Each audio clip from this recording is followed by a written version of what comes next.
Ignition sequence start. 6, 5, 4, 3, 2, 1, 0. All engine running. Liftoff. We have a liftoff. 32 minutes past the hour.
My fellow Tribies, no longer are you going to go unheard. That's why I'm coming to you in 2019. I am doing a U.S. road trip, and I will be visiting every car show and every event and interview you to get your voice heard out on DriveTribe. So stay tuned and watch Migz Racing. A coast-to-coast road trip in 2019? Well, that was the idea. But when 2019 came around, I was sidetracked with one of the busiest years yet, with over 50 different events across 2 continents. Here's how it happened. I had just returned from a trip to Vegas covering SEMA and hanging out with Elvis on the Strip in his pink Cadillac. But I can't help falling in love with you. Oh man, you sing like angels sing. I was contacted by Xavier Blackburn Campbell of Creators Podcast on DriveTribe. He wanted me to be his guest on his New Year's Day special broadcast. On the show, we talked about past events, exotics, Formula One racing, the World Rally Championship, and much more. It was a good start for 2019, hitting the ground running, and this was just day one. I had also received a call a few days earlier from a colleague asking if I would be a guest judge in the Motor Vice Car Show in Tampa on February 5th. Motor Vice was a nostalgic return to the 80s and 90s, where the music, fashion, and cars reflected the hip trends of the era.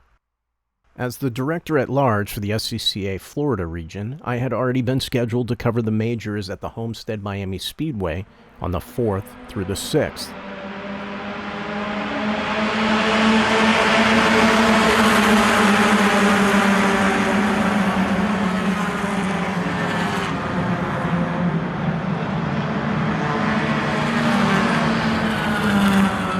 However, after putting pen to paper, I covered both events in 2 days with a round trip of over 600 miles. The 2019 Miami Homestead Majors was the first of the season for America's best amateur drivers racing. I was next contacted by Chris Harris of Palm Beach International Raceway. He wanted me to cover his event at PBIR called the South Florida Throwdown. This event boasted mainstream car culture, including drag and roll racing, a car show, autocross, a burnout contest, a two-step contest, and much, much more. These tuners were definitely fast and furious.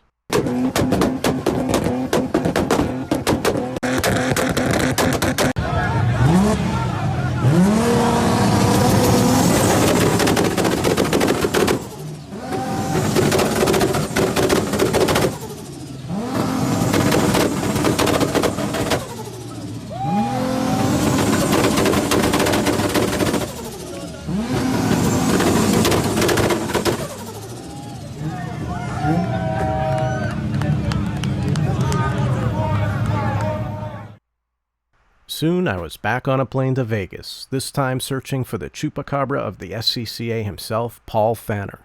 It was the SCCA 75-year convention, and I had finally tracked down the mystery man. After making new friends, I was back with JP of Der Fascination, an artist, a mentor, and a good friend. Hey, DriveTribe! I am back in Vegas for some odd reason, and I'm here with JP from Der Fascination! JP, how you doing? Good, man. I think you're wearing that's a guy who knows how to wear a shirt. Whoa! Right there. Look Nice. at that. Nice. So JP's taking me around like Fremont area. Yep. And he just told me that this casino behind us, as you can see, Biff's Plaza. is Biff's Plaza from Back to the Future 2. Check it out, man. We're in the movies! I returned to Florida to cover the Rolex 24 Hours at Daytona, interviewing winning drivers, race teams, and more. Migz here, and I am with Wayne Taylor Racing. And I'm with Paul Fanner? Paul Fanner. Paul Fanner, why does that name sound familiar? Racer magazine, which we launched 27 years ago. Migz here, and I'm with Marcel Langa. Yes. Langa, is that right? Masalanga. Yeah, Marcel Langa. Yes. Okay, good. After chatting with Dale, I tackled the Iron Shekel. I'm on the AMG Performance Driving Experience. This is the Iron Shekel, is how you pronounce it. Named after Mount Shekel in Austria, where the G-Wagon was designed and built. Which is going to be moving. You'll see some B-roll of this. Hey, good thing it doesn't roll back. You have like an anti-rollback thing. Yeah, my No, foot. you don't have to. No, that's not good. That's all I got. All right, here we go. So on the way down, 42 degrees as well. Yeah. Look at that. There's the ground. And in fact, Look if at we that. wanted to, we could actually let go of the brake pedal entirely and still stop before we get to the bottom. That's how much grip we have on this thing. February was here, and it was time for Das Renntreffen, one of Southern Florida's biggest Porsche multi-day events.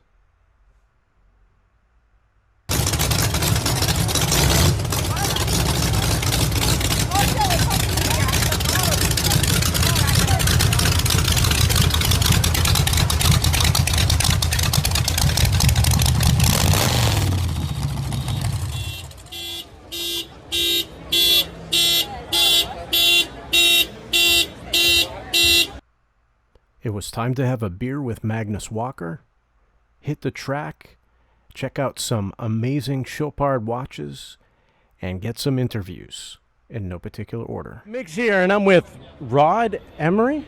Yeah, that's my name. Wow. Why does that name sound familiar? You know, probably because I got a really cool grandpa that used to be a custom car builder back in the 40s and 50s, and my dad built the first Baja Bug, so, you know, kind of 3 generations of hot rodding out old cars and still living the dream every day. Hey, DriveTribe, Migz here, and I'm with Sunil. Sunil, how you doing? Doing very well. Thanks for having us. Thanks for being here today. Yeah, this is an amazing event so far.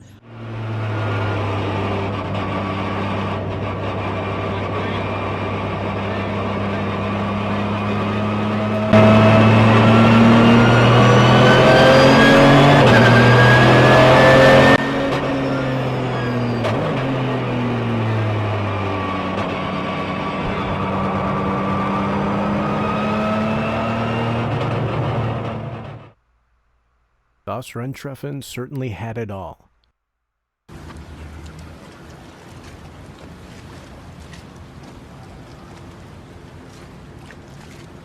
Only a few days later, it was time for the Miami Yacht Show, covering walkthroughs of some of the sleekest and most luxurious yachts. Hey guys, I'm here with Charles, and Charles is going to show us around. What's the name of the ship? Grey Matters. Grey Matters. Yeah, it's the Palmer Johnson 150. Here with the sliding doors. You have a bar on the starboard side with our lovely stewardess Vicky. Hi Vicky. Would you like some water?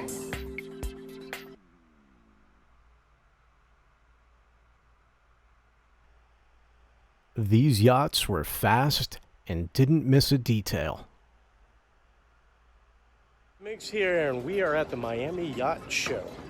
And we're going to take a look at this Pershing 9X. We're here with Joe. Joe, how you doing? Good. How you doing, guys? Awesome. So tell me about this yacht. Well, this is crazy. This is our biggest yacht we have here at the show today. This is our 90-foot Pershing. 2 V12s. Got that part. 2 V16s. V16s? Or V16s. Nice. In between interviews and walkthroughs, I continued to network for future events. Synchronous with the Miami Yacht Show was the Miami Concours, a spectacular event for supercar enthusiasts. Migz here, and I am with Horacio Pagani. Hi, Horacio. How are you? Very good. Very good. I'm with Christopher Pagani as well. Nice to meet you. Nice Good to meet see you. Christopher. Thank you.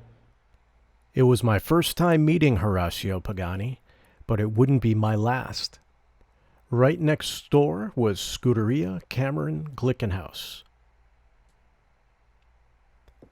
This event was made possible with the support of Prestige Imports, as well as Curated Miami, who provided an eclectic collection of vehicles.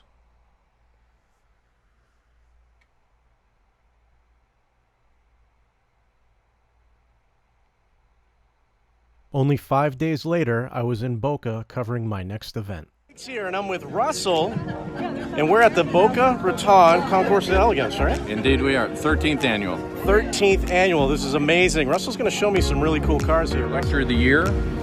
This is a debut car, 1929 Bugatti Type 436 Cabriolet. First time shown.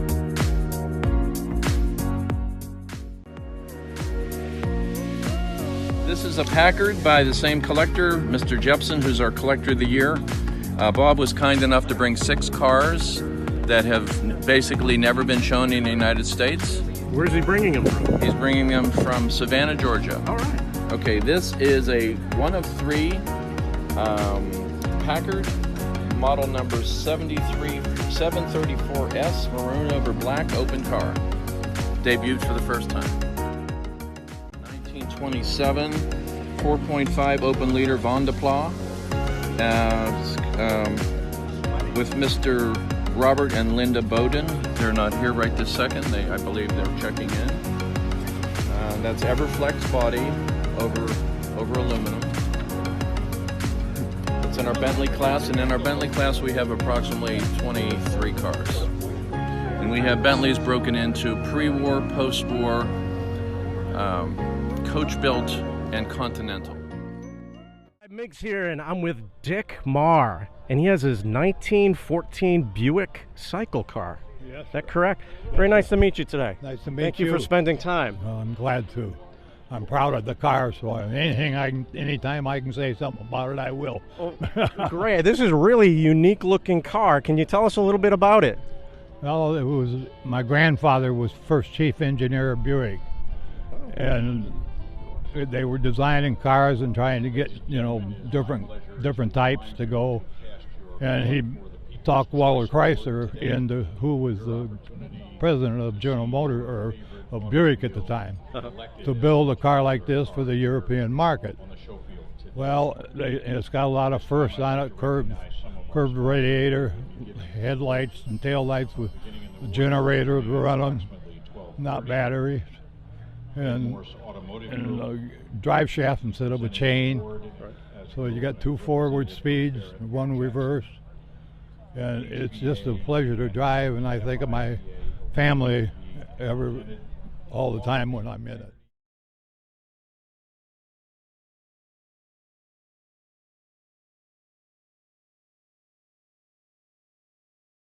After chatting with Jay, I continued to walk the field, admiring the unique collection of vehicles.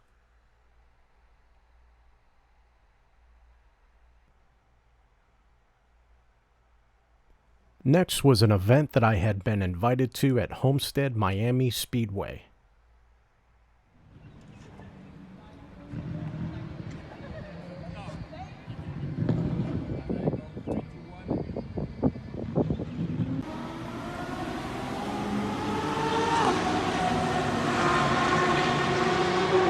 Migz here, and I'm with Gustavo Yacaman.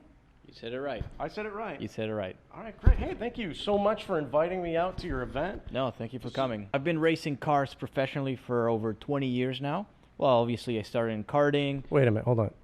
How many years? 20. I'm 28. So I started when I was 8. Oh, okay. I was going to say, you don't look that old. No, I'm getting up there, man. That's crazy. And I'm with Carlos Munoz. That's right, yeah. Nice to meet you, Carlos. Likewise. It's good, just helping out a friend that we used to race together, Gustavo. Yeah. Here today, but it's been fun, The Academy Track Days offered pro drivers to help you hone your skills.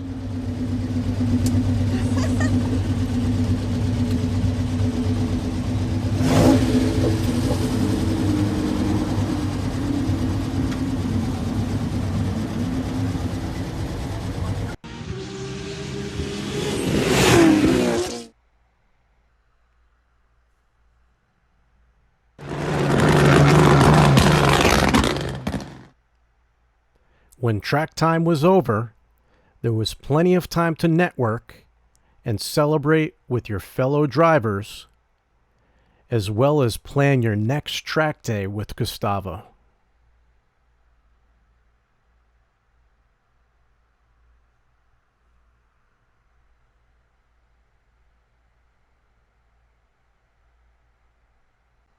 March was here already, and I was invited to meet up with Paul Fanner in Sebring for the SVRA and Trans Am racing event. Migz here, and I'm with Paul Fanner. See, I don't have to ask him this time. I don't have to go, Paul Fanner? Yeah, that's me. See? That doesn't work anymore. I know it's Paul Fanner now. So, Paul, what are we doing here? We're at Sebring. Yeah, we're here at the opening speed tour with SVRA and Trans Am this weekend. What's SVRA stand for?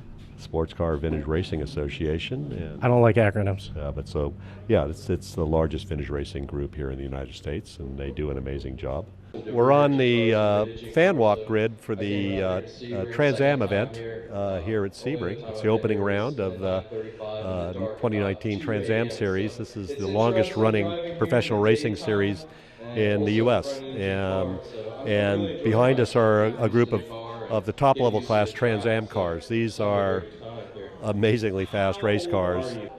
This is Amy Ruman's car here, and Amy's signing autographs, and Amy is a past champion of the series and one of the stalwarts of the rebirth of Trans Am. This is a very well prepared car, very serious effort. And I'm with Amy Ruman? Yes. Amy Ruman, nice to meet you. Amy Ruman, nice to meet you. Thank you for spending time with us today. Sure, no problem, no problem. And I'm with Chris Dyson. Yep. And I'm with Natalie Decker. Yeah, thank you for having me. I'm driving for Ave Motorsports, and I'll be driving at the TA class. I just got back from Vegas, actually, driving in the truck series. Is there anything you can't do? I can't cook. We got something. I'm with Mark Miller. Wait, you're asking me? I'm asking you. Next, I met up with the CEO of the Sports Car Vintage Racing Association. And I'm with Tony Perella. Tony, how you doing? I'm doing great. Thanks for having me on. Yeah. So, Tony, tell us what you do here. I'm actually going to let you lead. Well, this is the Sebring Speed Tour. We put these events, 14 events on across the United States. This week at Sebring, we have International GT, which is high-dollar Porsches and Ferraris battling out. There's 33 of them in a feature. We have the Vintage Sports Car Vintage Racing Association. We have 160 vintage race cars from the 1950s all the way up to modern-day prototypes. That's a lot of cars. Oh my! And then we got the full field of Trans Am, professional Trans Am, from ground-pounding, thunder-making V8s. We got over 260 racers here. And then to top it up, there's a huge car show going on in the infield, the Haggerty's Show and Caffeine. And so they're everywhere. It's really a festival for fans. It's a very inexpensive ticket, but it's a way for kids and families to come out, enjoy racing as we think it should be, where you're right in the middle of the paddock, seeing the cars up close, talking to the drivers, and enjoying this magnificent weather. Well, I'm glad you came, Paul. That was cool. Yeah, it's great to be here. Absolutely. It's nice to have you here. It's great to have my friend Migz here, too. Absolutely. Soon it was time for the Amelia Island Concours de Elegance.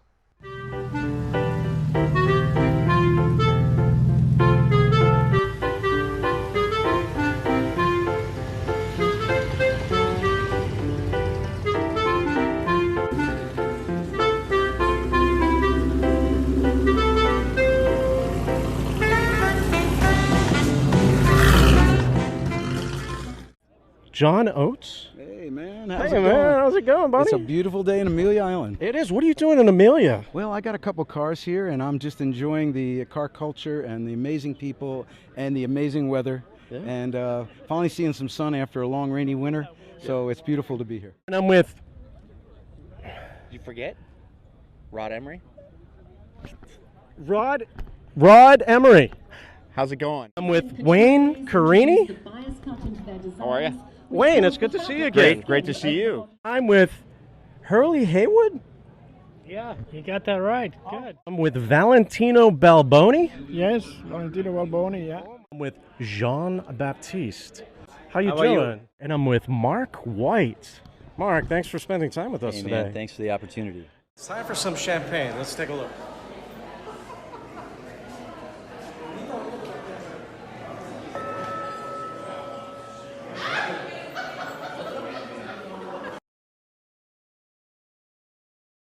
Next door to the Ritz-Carlton and synchronous to the Amelia Island Concours de Elegance is the beautiful Omni Amelia Island Resort, which hosts Festivals of Speed luxury car show. Their mission is to provide upscale festivals where car enthusiasts and collectors of automobiles, motorcycles, aircraft, yachts, and luxury products can join for a weekend of camaraderie and relaxation. And I'm with Saman Soleimani. Yes, sir. This is a 2001 Lamborghini Diablo 6.0.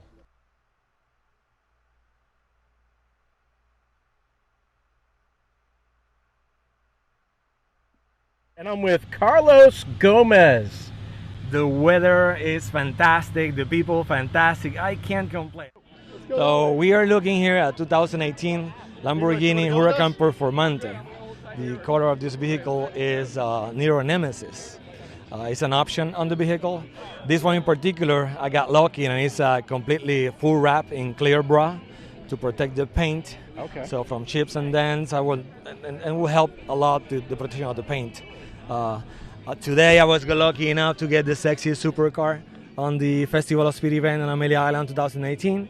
So it's a wonderful event, and of course a wonderful prize. I was not expecting it. The guys took me definitely by surprise, and it is an amazing to enjoy the time with the guys of Festival of Speed.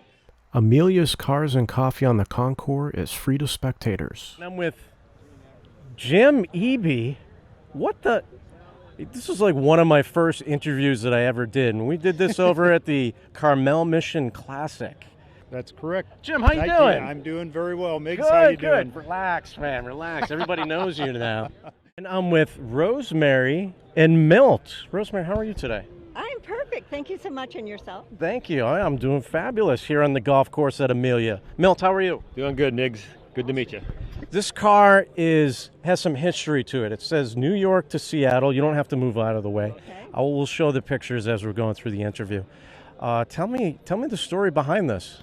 I'll give you a story on this car. Okay. In 1909, the auto clubs in the United States challenged the car manufacturers to an endurance run from New York to Seattle to show the need for better roads, and also to show that cars were dependable enough to do the routes.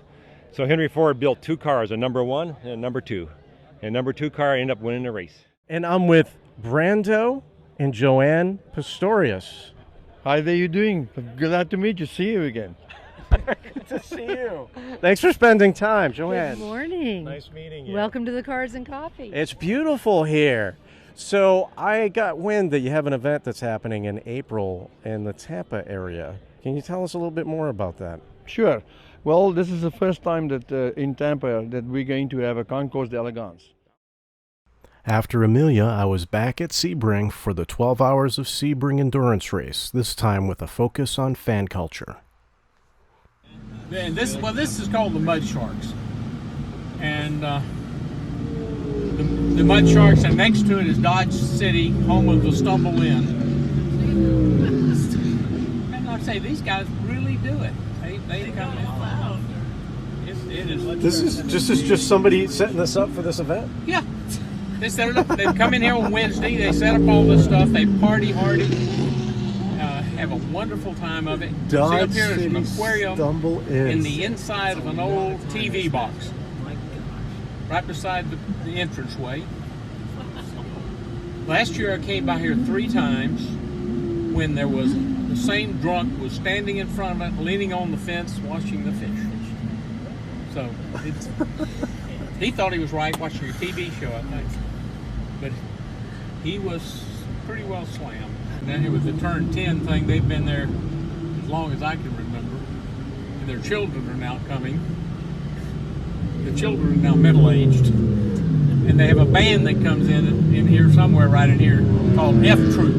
It just comes in and plays at night. They're not paid. They're, Did they bring in this scaffolding, I assume? There's Alan watching you.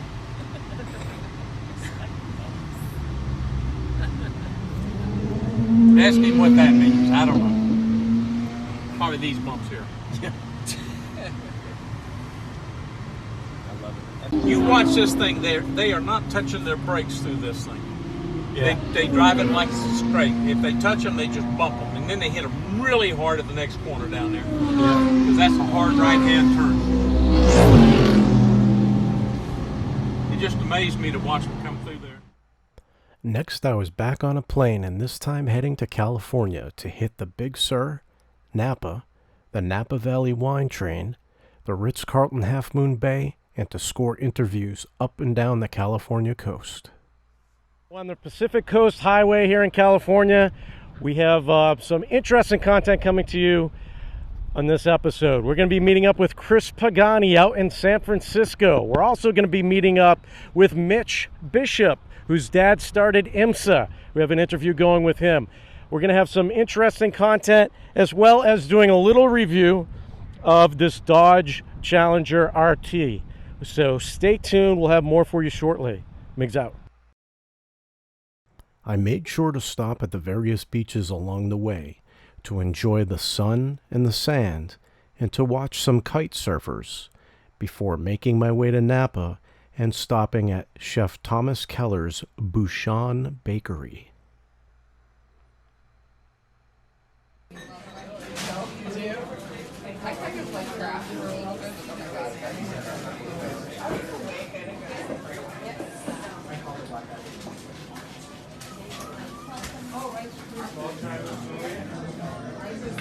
From there, I was on my way to enjoy dinner and libations on board the Napa Valley wine train. Hi. What should I order today? Beef tenderloin. Yeah, okay, that's what I'm getting. Beef tenderloin? Yes. Okay, good. Thank you. So now we're on the Napa Valley wine train, and we're going through wine country. We just passed Nickel and Nickel, Opus 1, and now we're headed out to the caboose so you can see the beautiful view through all the vineyards. Let's take a look.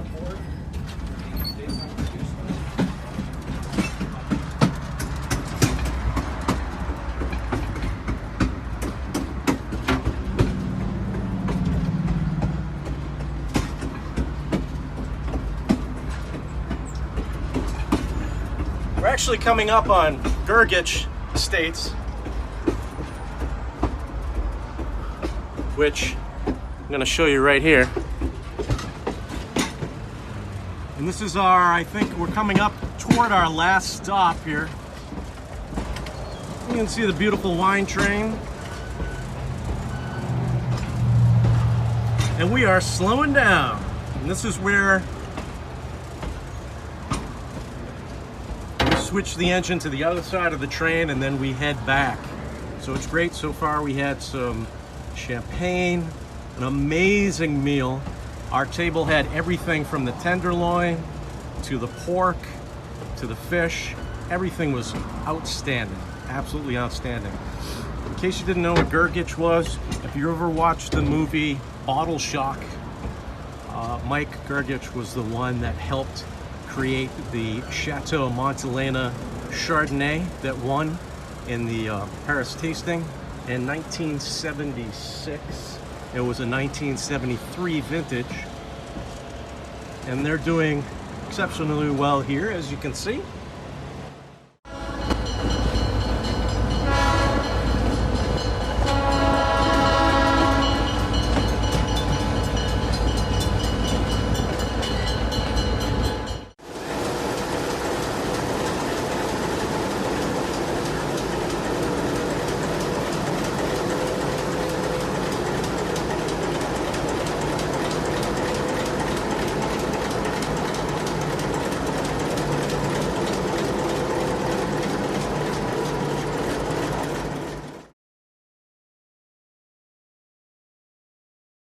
After leaving Napa, I took a detour to visit with Mitch Bishop and talk about his new book, as well as make a coastal visit to the Golden Gate Bridge.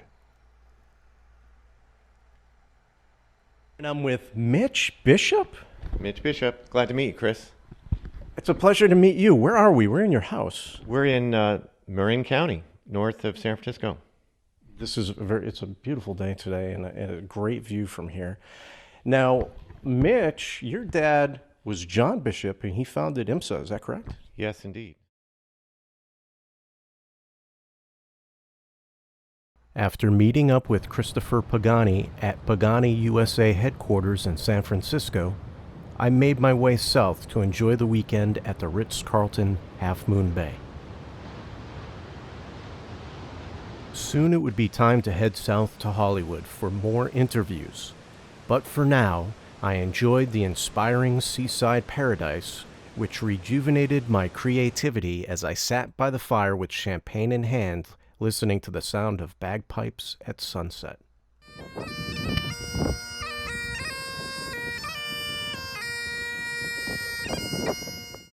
Hey man, this is Emery Motorsports, kind of tucked away in North Hollywood, but come on in the workshop. And I'm with Donald Osborne?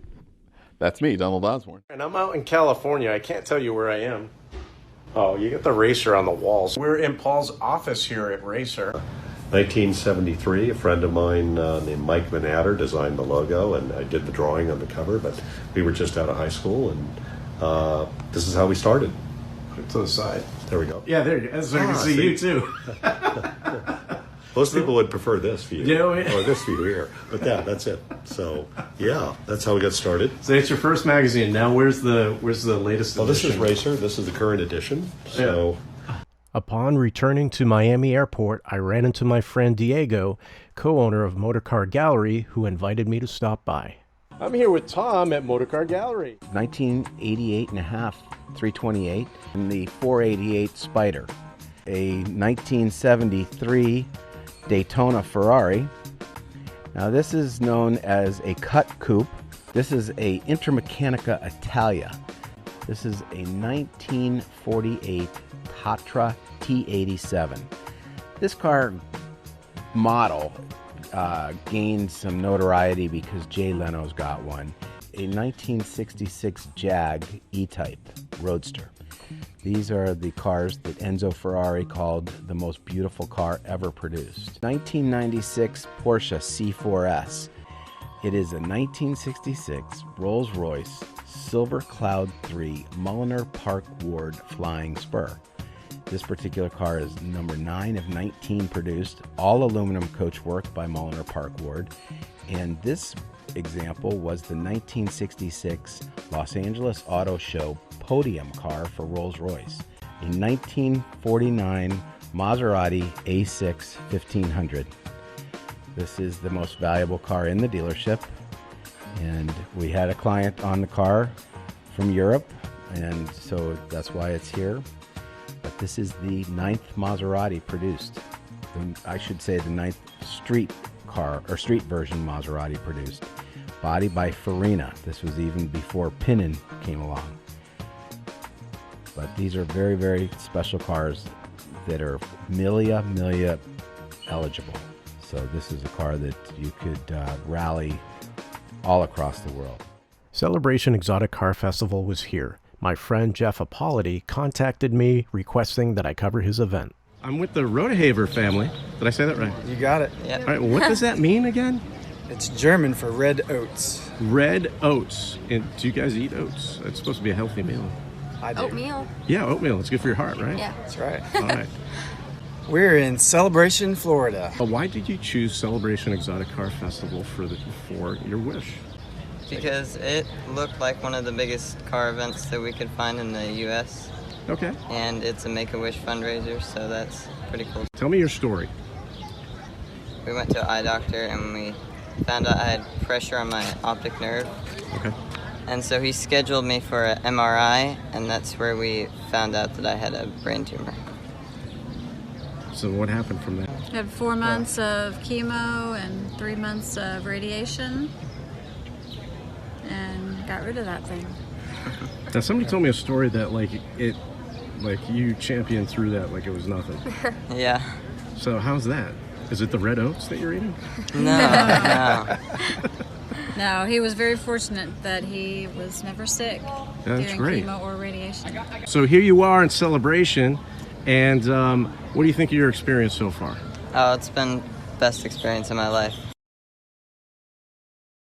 Next, I was back at Academy Track Days at Homestead Miami Speedway. That's what happens when you stay too long in a track, right?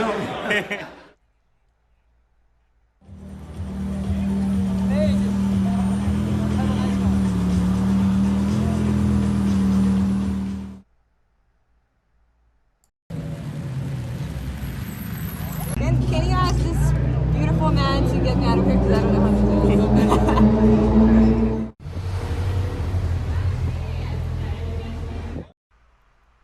Tuner Evolution is an event that started in the hometown of York, Pennsylvania, and has toured throughout the U.S. and Puerto Rico. Tuner Evolution Miami incorporated the vast graffitied walls in the sectioned-off streets of the Wynwood Art District, while combining local car culture and entertainment, including DJs scratching and mixing, with b-boys breaking on stage, while models compete and gift out event merch to a few lucky patrons.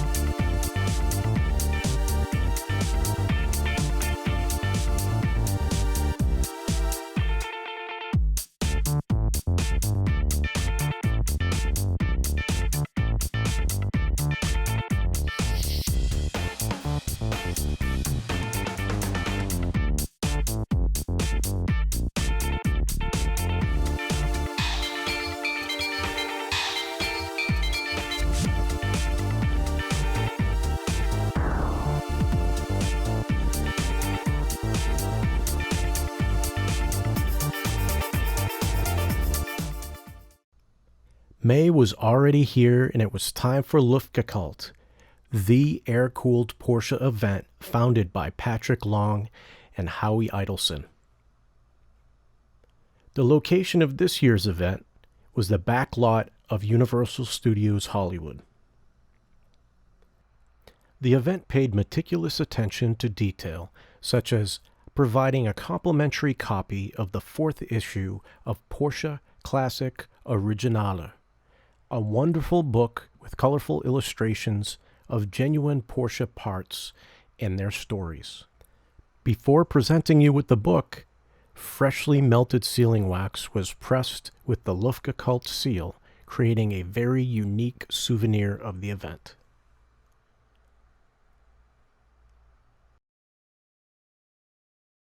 The backlot housed many different themes from the Old West to big cities to small town suburbia. The founders took the challenge, placing various vehicles and settings best suited to tell their story. What's up, D-Tribe? Look at these guys. Tribe Alla D. The trilogy that you don't want to see. Yeah. I captured photos and video, then made my rounds for interviews.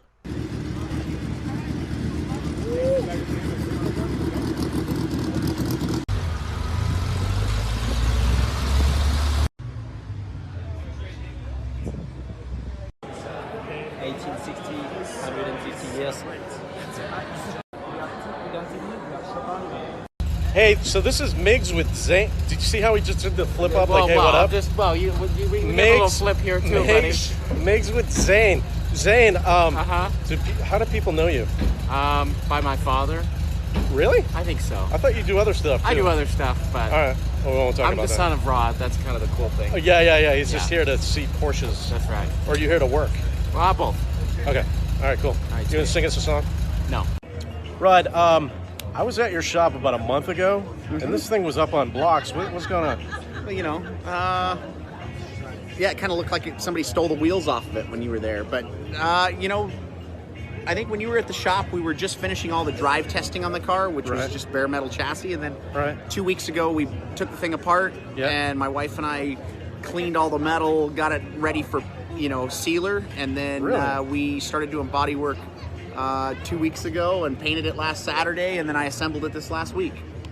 I know she was like a partner in the business. I didn't know she actually did work in the shop. Well, she doesn't want everybody to know she does work in the shop, but when push comes to shove and I need backup and the recruits, Amy and the kids, you know, throw down. Okay.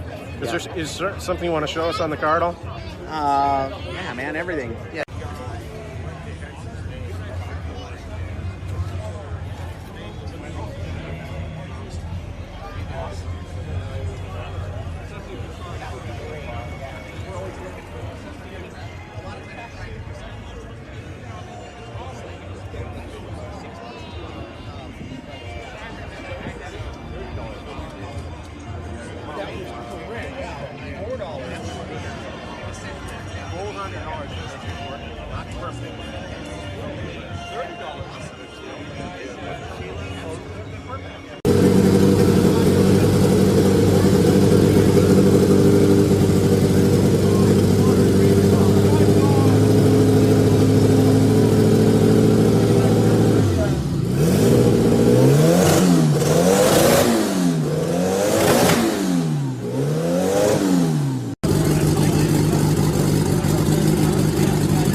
The idea was just to build a 356 that was just like the ultimate 356 weapon. Gotcha. Yeah. All right. Very cool, man. Thanks for spending the time. You got it. Oftentimes I find it best to just stand back and observe. Here we see pro driver and Le Mans winner Patrick Long helping out at the event.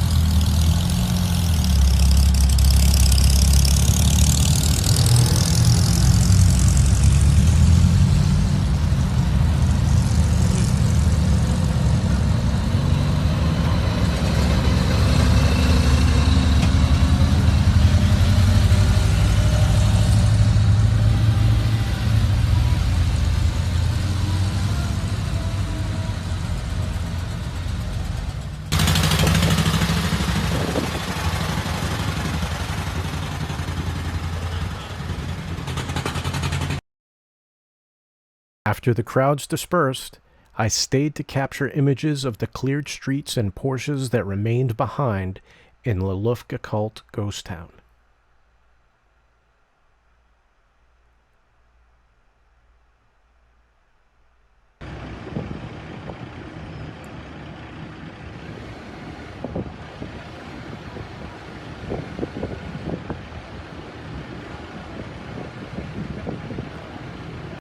The event had ended, but the adventure was not over. Rami, what is up? What are we in right now? We're in a 1986 930 turbo that I rebuilt the engine, and now it's 700 horsepower to the wheels. The wheels! I've got a 800 horsepower ball bearing Garrett turbo, EFI, 3.5 liter, and GT2 Evo cams, and a GT3 RS oil sump. So this thing, after a lot of blood, sweat, and tears, is now a fucking rocket ship. Yes, and then so I'm learning of this after I get into the car. Yeah, and my driving style. Correct. Excuse me, I have to push the window up. It's broken. Typical Porsche. And then I asked Rami. I said, Rami, where are you originally from? He said, New York. The doors were already locked at that point, and we were in motion. So, Mom, I love you. Happy Mother's Day. Happy Mother's Day. I hope I get to see you again. Yeah. Happy Mother's Day. We're driving behind like a 1969 911 or 912, I'm not sure, and it's billowing smoke all over us, and I love it. Yes. We'll give you shots of that later. It's like essence of Porsche. I love it. It's like it's wafting through the car. I can smell it. I'm getting a little high, and I'm going to take some corners really hard and scare him a lot. Okay. It's not going to scare me, but okay. Oh.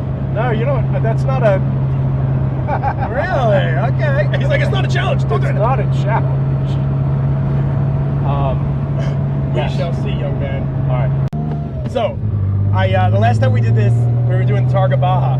And Targa Baja is basically, you go down to Tecate, Mexico, you meet the mayor of Tecate, he drinks tequila with you, and of course the beer. And the federales close the highway, and they drive ahead and make sure it's all clear, and you go as fast as you want in the Porsche. It's all classic 911s, all air-cooled, and it's hilarious. Unfortunately, that's where I blew my engine up, but whatever. All right, now we're going to start driving. Maybe it's ADD and they have lack of it. You know, when somebody's talking to you and they're like looking off in the distance. And yeah, we just had a quick question. Sorry. After you. I was just kidding. Okay. How did you appreciate Rami's driving? Oh, Rami is an ass. Yeah. Why is that? Why is that? Why is that? Because he almost sent us into oncoming traffic, and then he said I was being sensitive because I'm a woman. I deserve that. Slap? That was a good slap. It didn't make a good noise though. I want a redo. You want a redo? You look like a girl. Like,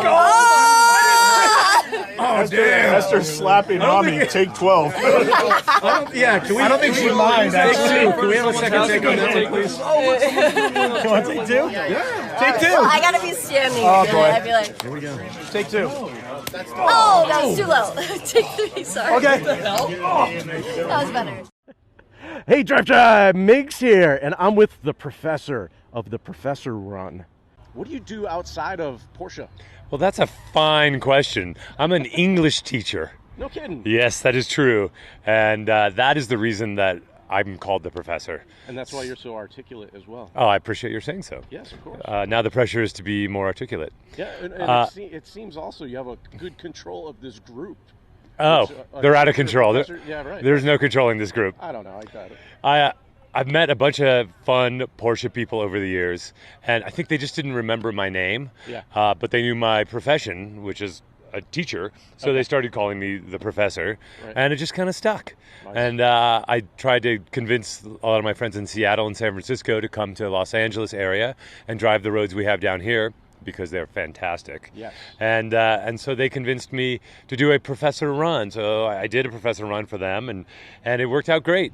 And it just kind of stuck. Okay. So the runs are usually day runs, about 100 or 200 miles. Right. Migz, you and I are on a 200-mile run today. That's crazy. On Luftgekühlt weekend. Yeah. We're halfway through it right now. We've had some lunch and we're ready to drive 100 more miles of twisty California back roads, which promises to be a lot of hair-raising fun. How long have you been doing this for again? We've been doing it since 2016, so that's about 3 years. Yeah. And I try to do a run every 2 months or so. Right. So we do 5 or 6 a year, and we're expanding to longer weekend 2 and 3 day runs. Right now, we've just been doing day runs, just a couple 100 miles in a day, and you're home for lunch or, well, usually dinner. Were there more people that showed up than expected, do you think? Well, it's hard to know. Yeah. It's Mother's Day today, Right. so I didn't know how many people we'd get. But we got about 65 cars, and I really don't want to have much more than that. So it was kind of a sweet spot. I think a lot of the folks are going to go home now and not run the second route as much. So we'll probably have 20 on the second leg of this drive today. But the amount of beautiful mountain roads in California, Northern and Southern California, are just about endless. And I'm always in search of new roads and so interested in sharing them with all my friends down here. So the Professor Run is expanded, and we hope to keep expanding. It's become the thing to do if you want to drive roads with a bunch of beautiful cars. And I sure do. I, for so many years, drove these roads all by myself.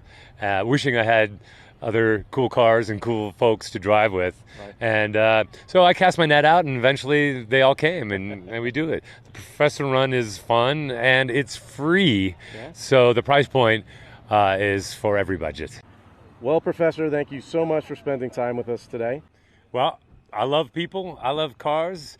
I love tribes that drive.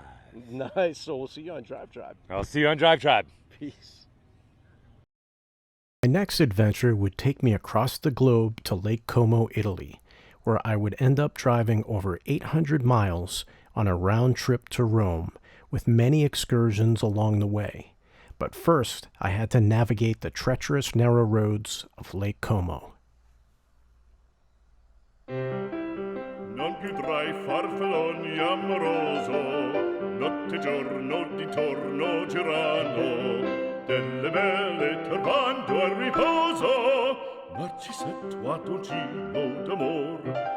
Delle belle turbando al riposo, Narcisetto Adolcino d'amor. Non più avrai questi bei panacchini, quel cappello leggero galante, quella chioma, quell'aria brillante, quel vermiglio d'onesco color, quel vermiglio d'onesco color.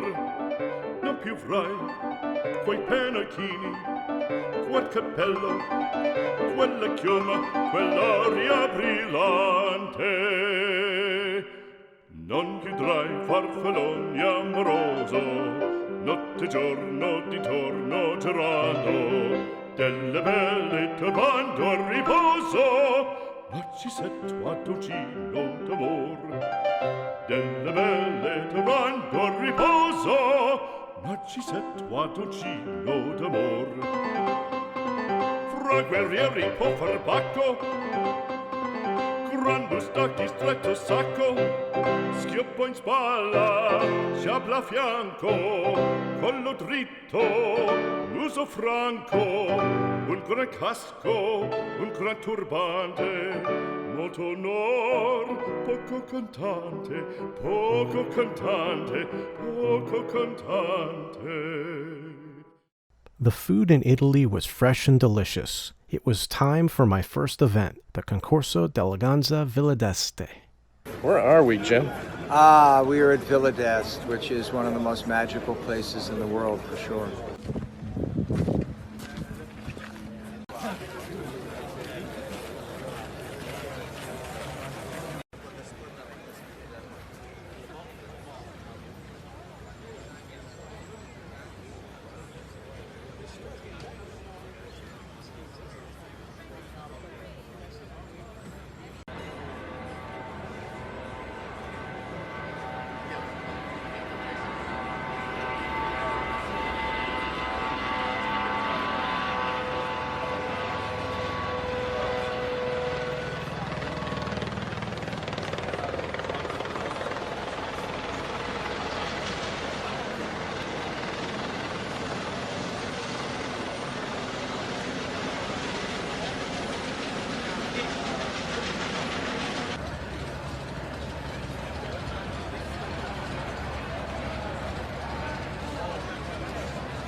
After previewing the Concours trophies, I began my rounds for interviews.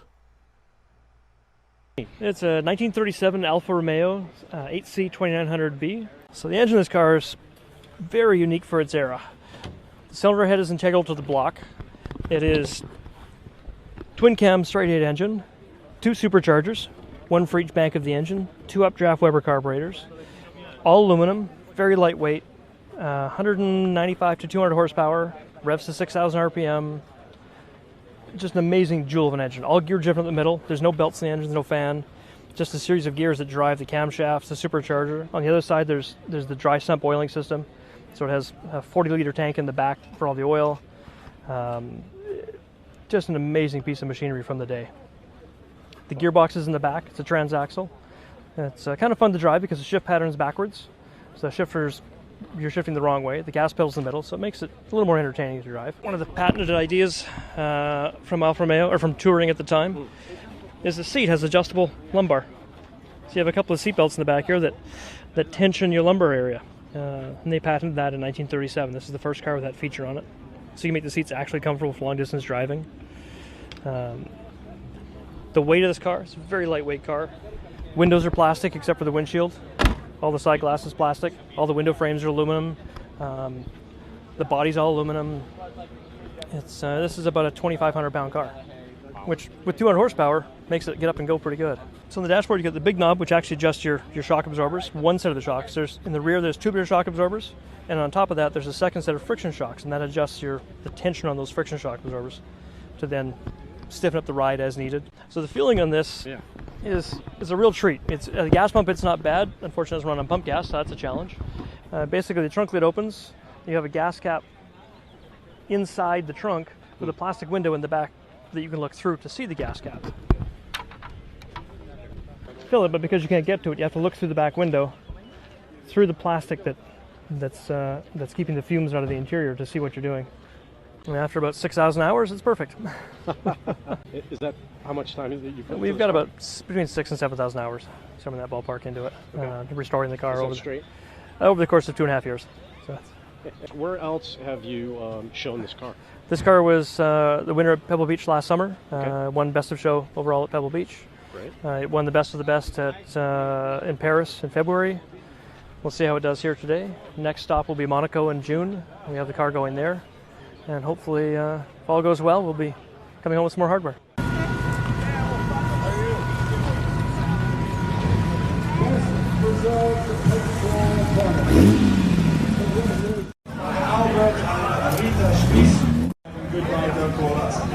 I have to say, the styling reminds me very much of the Rat Albus from the 1950s. These wonderful, I don't know what the designers on the other side. Have you driven this car yet? Yeah. You have? Yeah. How fast? At the time, the right time. Oh, okay. I put the engine on this car. Oh, okay. Actually, I put the half engine on the car. Okay. It sounds amazing. It's great to see two such flamboyant characters driving. It's based on a Ferrari 512S race car that Ferrari also converted into a 612 and then afterwards they turned it over to Pininfarina, who made this concept car body on it. Ferrari, being a frugal company, kept the pistons and connecting rods, so the car never ran. But when we bought it, we brought it back to full operating condition. And 2 days ago, I drove it in Maranello and Modena up in the mountains. I did 100 kilometers. Top Gear documented that, and I think they're going to put it on the cover of Top Gear. And it was amazing. I mean, to drive this thing, it has huge torque, so it's no problem to drive it at low speeds. It's much lower torque than my Ferrari P cars, the P4, the P34 and the 412P, which need to be revved a bit to respond. It didn't overheat, the brakes were good, the clutch was good, the gearbox was good. It was fantastic. I mean, we really enjoyed it. We're going to do a few modifications from what we learned, drive it in Monte Carlo, finish it up, and send it back to New York. That's beautiful. You were just at the ring. Yeah, we did. Everything go? Oh, it was amazing. We finished first in class, 6th overall. The car was very good. We beat Ferrari, Lamborghini, Aston Martin, Nissan. We could win the 24 Hours of Nürburgring. The problem, of course, is when you're one car versus 8 factory Porsches, it's hard. But the car is good. And the road version of it's amazing, and we have a lot of orders going into next year, especially for our 3-seater. And that's a very interesting car to drive because the visibility is fantastic. You're in the center of the car, so it doesn't matter what road you're on, when you're on the track, you have great visibility. And we look forward to showing you that car. And then we're doing the Baja. Baja boot. We'll be racing this November and delivering 5 customer cars this year. 5 booths and more next year. The event continued the next day at Villa Erba.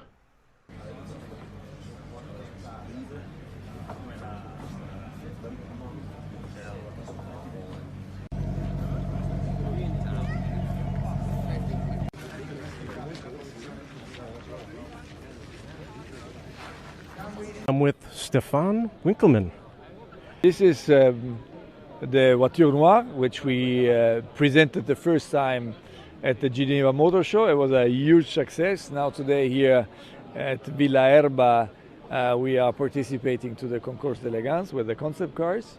It's a car which is a bit the bridge to our history with the Atlantique, where only 4 cars were built and 1 was missing, the famous La Voiture Noire. And this car for us is haute couture at its best. It's like how we imagine a real Gran Turismo with all the design elements of a typical Bugatti. 2019, we're celebrating the 110th anniversary of Bugatti. Our founder, Ettore Bugatti, founded the company 110 years ago in the same year that his son, Jean Bugatti, was born. So in a way, we're also celebrating his 110th birthday. We're talking about 4 main design elements that make this a Bugatti, that are on every Bugatti. Which one? The first would be the horseshoe grille, inspired by the original horseshoe-shaped radiators of Bugatti cars.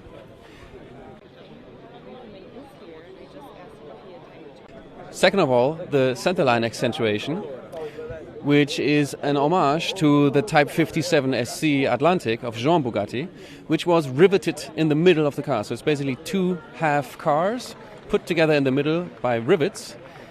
Because they were unable to weld it back then, they riveted it together. And this silver line that runs all over the car, sculpted in aluminium, is an homage to that line.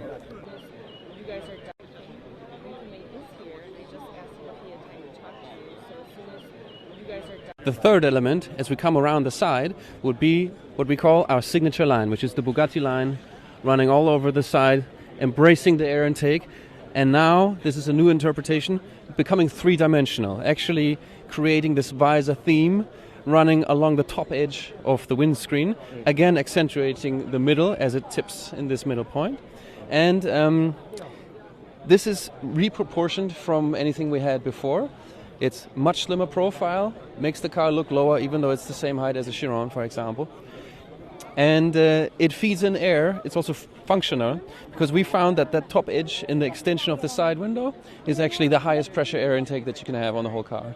And that's why we shaped it around that. So it's functional. Fourth element would be the single beam taillight, which is also a reinterpretation. We've introduced it first on the Chiron. On the Chiron it was 1 stripe, straight line. And here we've now reinterpreted it to become this kind of sculptural element that follows the shapes of the rear fenders, for example.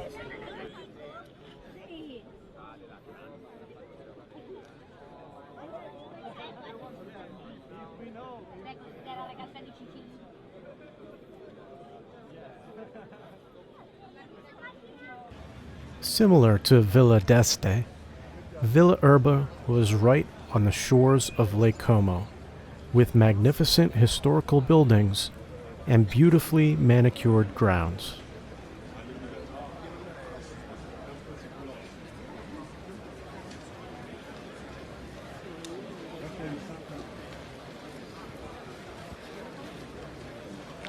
It was a perfect day with plenty to do and see, both indoors and out.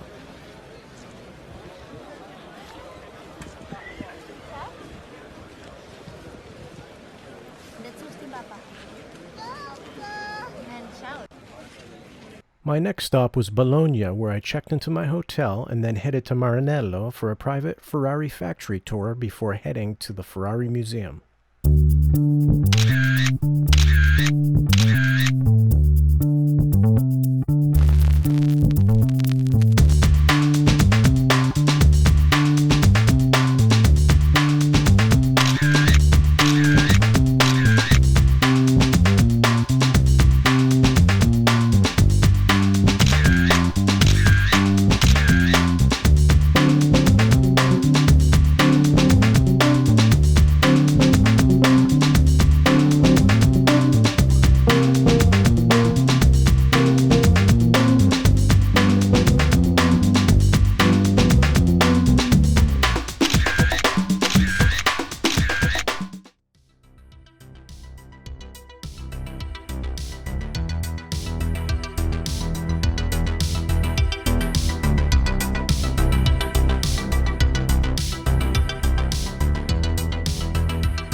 Migz here, and we're at the Ferrari Museum. We just did a private factory tour, and we got to see everything from Formula One area where they're repairing the cars and going over some of the cars to prepare for the next race.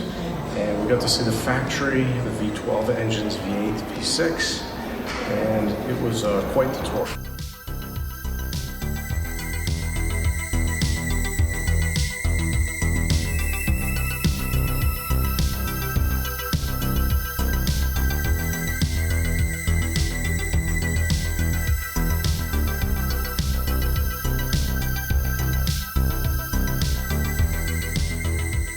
With the 2018 Formula One.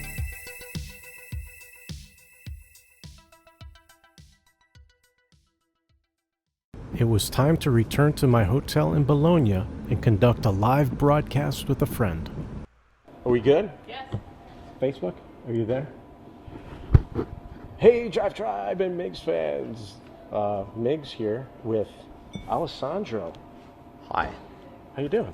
I'm great, thank you. Thank you for having me. This is the... Sorry, so you can hear us. We're using the dead cat. The dead cat, The dead so cat. you can hear us.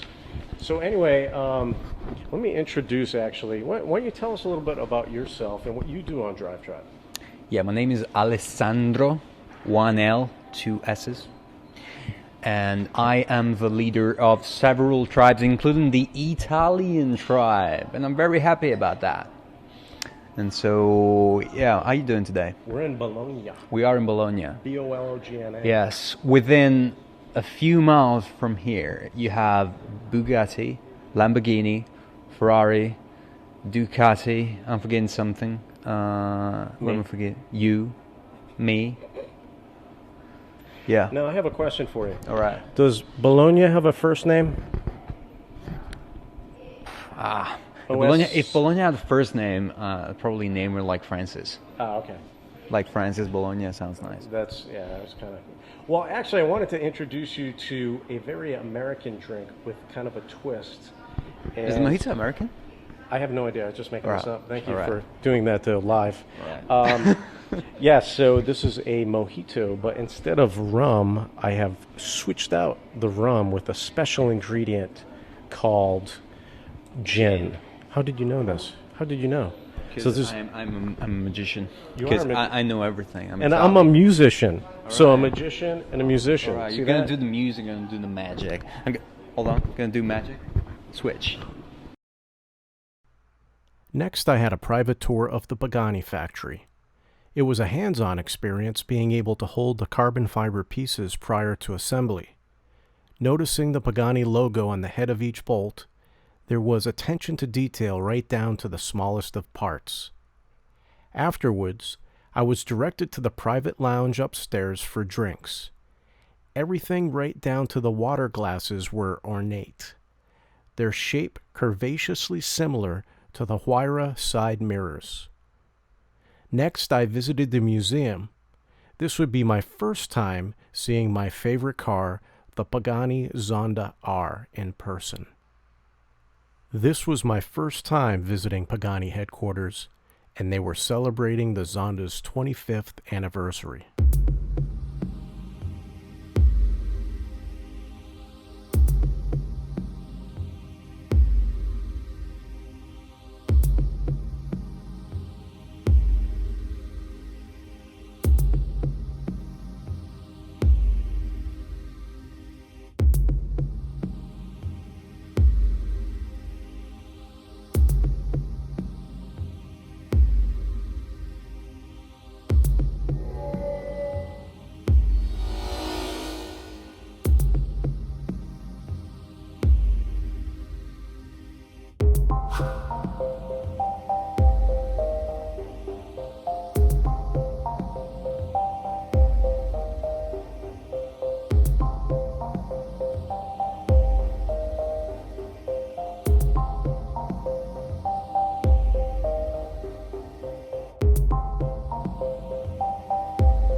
That evening, I enjoyed dinner at Trattoria Papare in Bologna.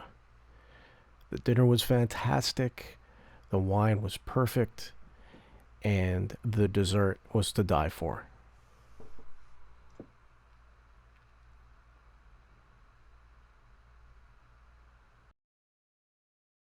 The following day, it was time to visit the Lamborghini factory.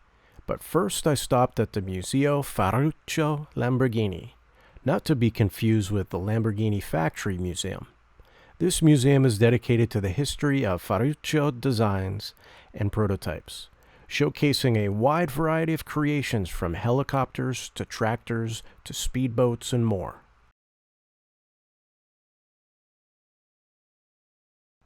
It was a pleasure driving through the countryside on my way to the Lamborghini factory.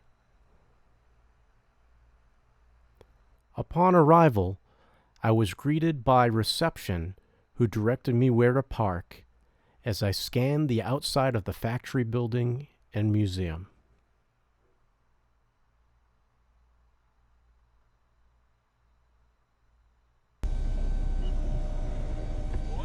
Buongiorno, how are you?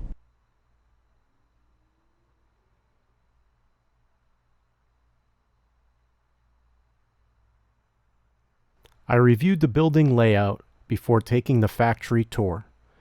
Then I visited the museum. Here we see the first production vehicle produced by Lamborghini, the 1964 350 GT. Next we have the 1968 Espada,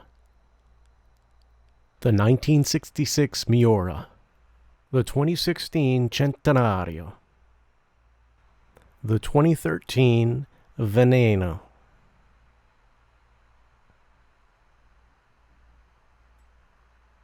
Finishing the day, I ate at Ristorante de Tagliatella, a Lamborghini factory worker favorite. Hey, DriveTribe! Finally have arrived in Rome after a 4-hour drive from the Lamborghini factory tour. Let's take a look inside the hotel and see what we have. After a bit of a drive, I had finally made it to the hotel in Rome.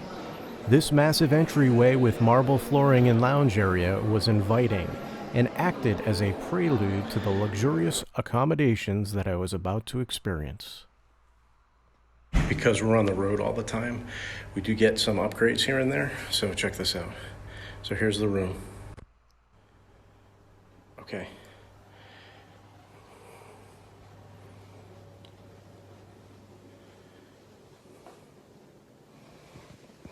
That's the shower. Right. Okay, it's the bathroom, right? I think. That could be the bathroom. I'm not sure. Just take a look.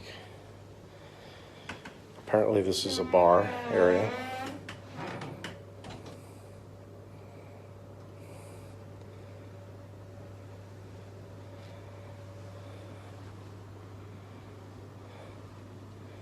Okay.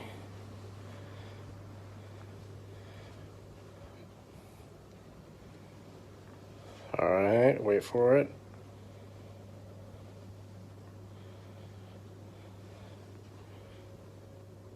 That's the closet room. And apparently that wasn't the bathroom. This is the bathroom.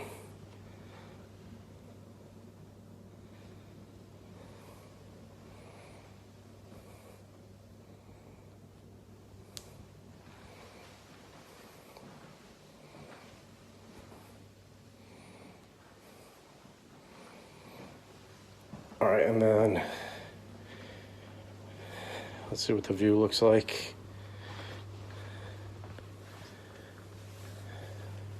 What the? Wait a minute.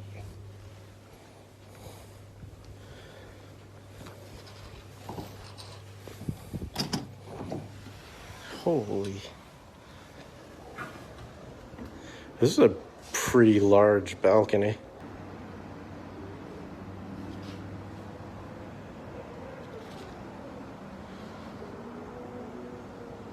So we're on our way to downtown Rome. And we want to see as much as we can, but we don't want to look like tourists. So, I know.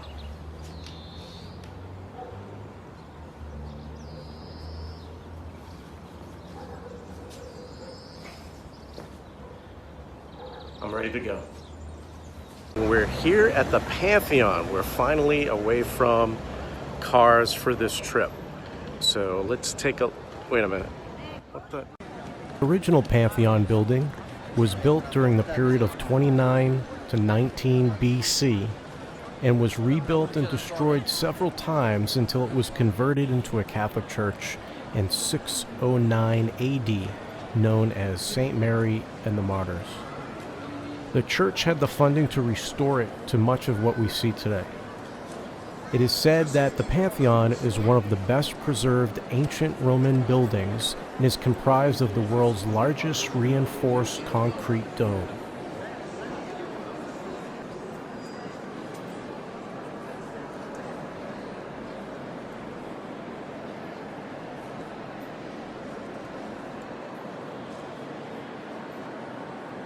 The ancient buildings of Rome were awe-inspiring, and the art and architecture were breathtaking, such as Fontana di Trevi.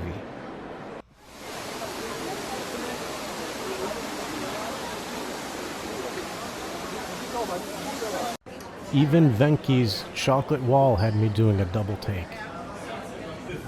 While having lunch at Chin Chin Bar, a bar where everyone knows your name, I came up with an idea. Being a fan of the movies, I couldn't help but notice that I was on some of the filming sites for the movie John Wick 2. So as part of my travels, I tried to recreate some of the scenes in Italy, including the Hotel Continental Rome.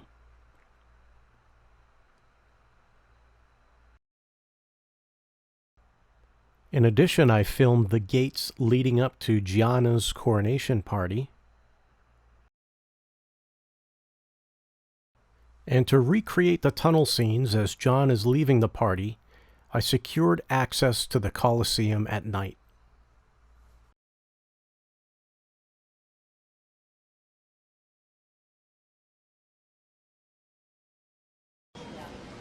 A visit to Rome would be incomplete without stopping at Vatican City.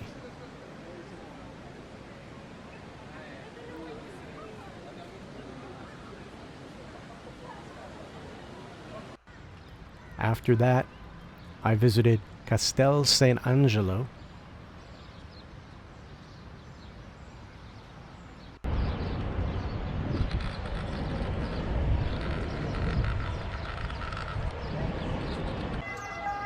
This is an Italian seagull.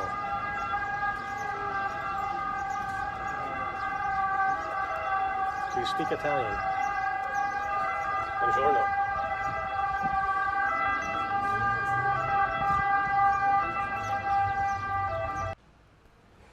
And then returned to Rome for dinner at the rooftop bar and restaurant at Hotel Minerva. Hey guys, Migz here. It is our final night in Rome, and we're on the rooftop bar. We also have reservations at the restaurant here at the Grand Hotel De La Minerve, Rome. And so we cracked open a bottle of Ferrari sparkling wine. We are right next to the Pantheon, which I'll show you when I swing around here. Heck, great rooftop view, right? There's the Pantheon.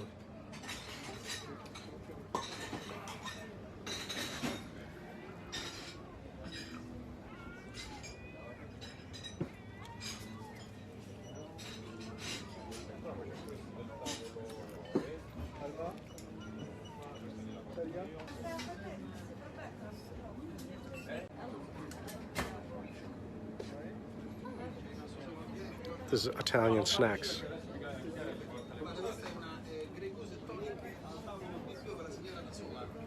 After enjoying our appetizers and Ferrari sparkling wine, we were seated at our table for some salt-encrusted grouper.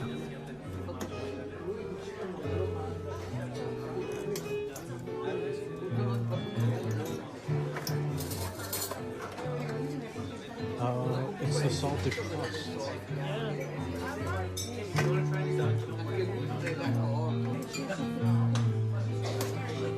That's cool.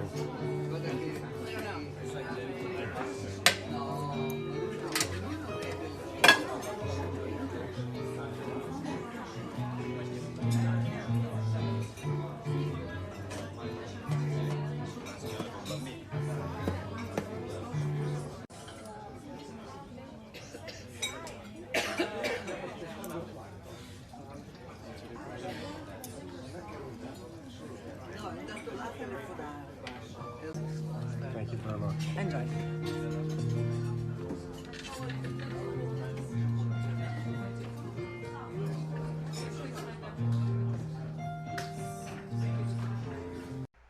The following day, I checked out of my hotel and I was on my way to Florence.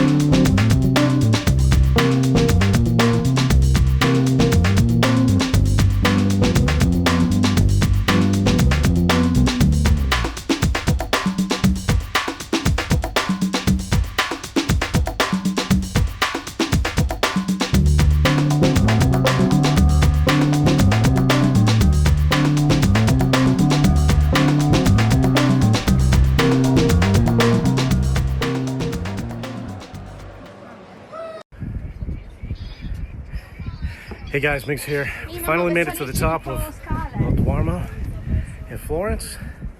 Apparently the elevator was broken, so we all had to walk. But we made it. I think I lost one along the way. However, we are at the very, very top. Hang on. The views from the top of Giotto's Campanile were well worth the climb. The climb itself was a bit hairy, as similar to the cliffside roads of Lake Como, the two-way stairs were really made for one. I have to wait for people to come up before you can go down. Literally one staircase. Hang on. Hello.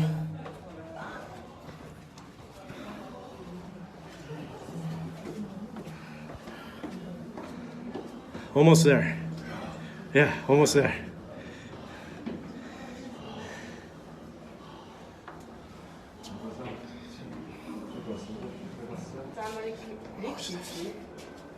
This was a lot worse on the way up, trust me.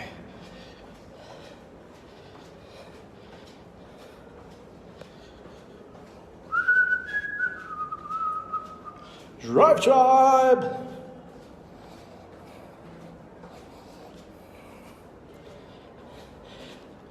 I bet you Hammond couldn't make these stairs without crashing. Across from Duomo is the Baptistery of St. John.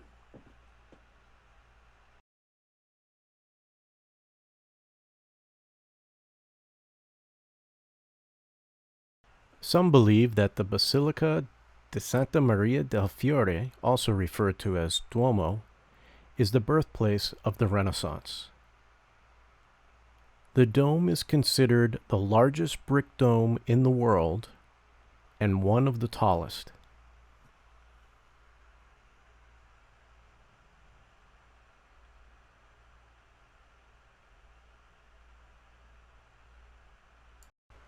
Before leaving Florence, we stopped for lunch at El Antico Venaio Sandwich Shop, which boasts that in 2014 it was the most reviewed venue in the world on TripAdvisor. It was worth the wait for a couple of sandwiches and a glass of wine. It was August and time for Monterey Car Week, which meant that I was back in California, this time venturing back to the Carmel Mission Classic. This was a smaller event of Car Week, but had big heart and a great group of people, with all proceeds going to charity.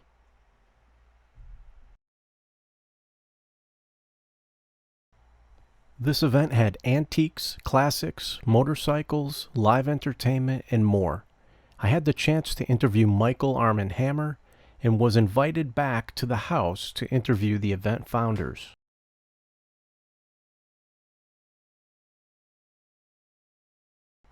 But first I spoke with the Best of Show winner Craig Hopkins with his 1936 Mercedes-Benz 500K Special Roadster.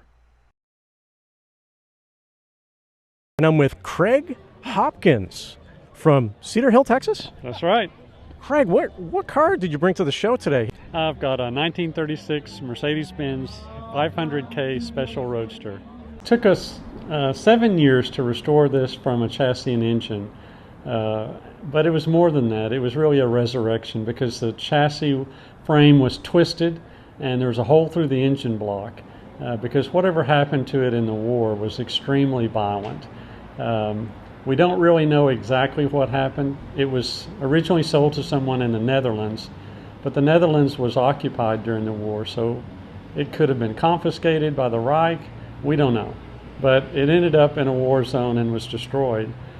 So an American serviceman brought it home, never did anything with it, typical car project, and about 20 years later it went back to Europe, still just a chassis and engine, sat for another 20 years, and the museum there that was owned by the buyer fabricated a replica body for it, which was, I guess, what you'd call a 20-footer. But they didn't bother to fix the twisted frame. And then they put it in the museum until it closed in 2008, and a few years later the collection was auctioned off and I bought it for the original chassis and engine. And at that point I had already commissioned a body to be fabricated in the style of the Special Roadster because it was the same chassis that was used for this car that was wrecked in the war. And I'm with Michael Hammer. What is your favorite car in your collection? If there was a fire and I could only get one car out, it would be the 1963 white Rolls-Royce convertible. They only made 27 of them. Okay. And what I like about this one particularly is my grandfather bought it brand new in 1963 and gave it to me in 1990 with 12,000 miles on it.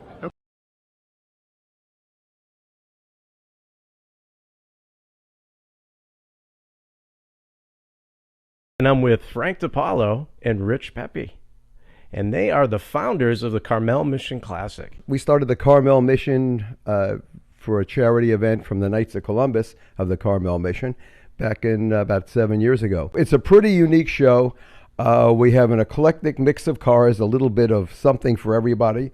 And the nice thing about it, you have objects of art and ego and maybe even a few grocery getters. And what are they doing? They're saving lives and they're saving souls. We give all our money to charities all over the world. I come in and with my art background, kind of paint the landscape for the show to make it very an easy flow when you come in the door.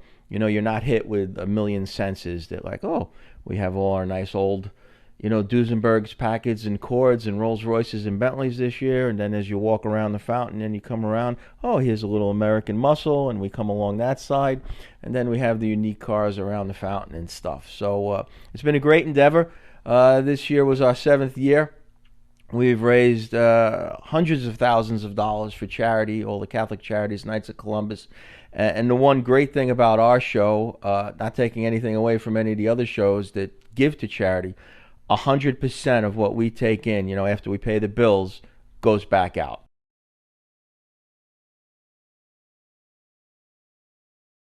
I've written an autobiography, From Hell to Hail Mary, a cop story. The book is really an epiphany story.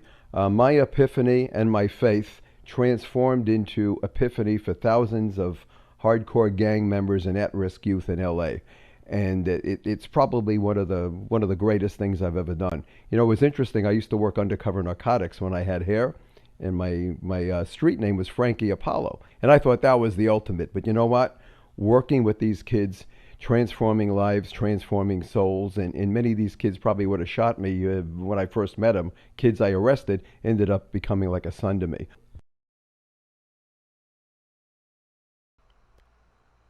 That evening was McCall's Motorworks Revival, a hangar party showcasing vintage cars, aircraft, supercars, gourmet food, and libations.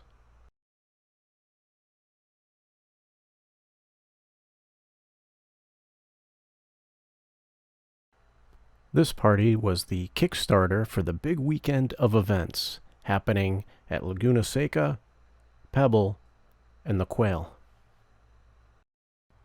Next on the list was the Rolex Monterey Motorsports Reunion. This event puts vintage race and sports cars back on the track in a celebration of motorsports history.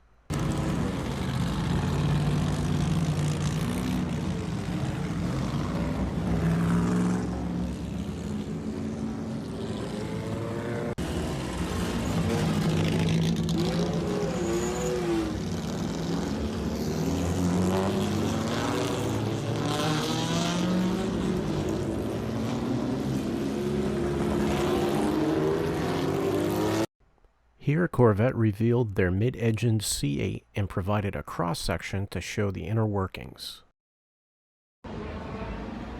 This is 2020 Corvette mid-engine.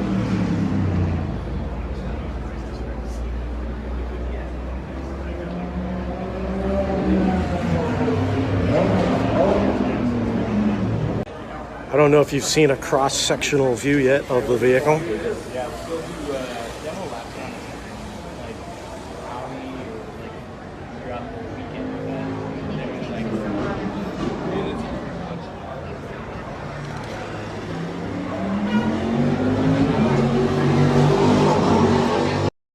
Next was the Quail, a motorsports gathering.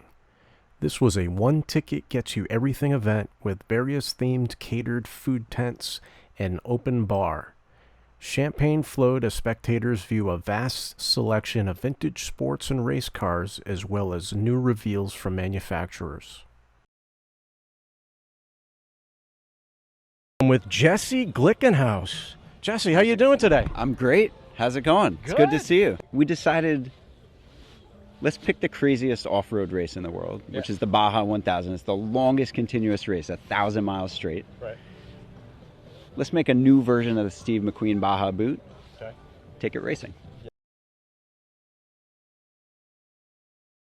Hi, DriveTribe. What's up, guys? How you We're guys at doing? Quail, really nice here. We're just at the Lotus stand. Yeah. The Avaya's been released, and we're going to have a quick look around.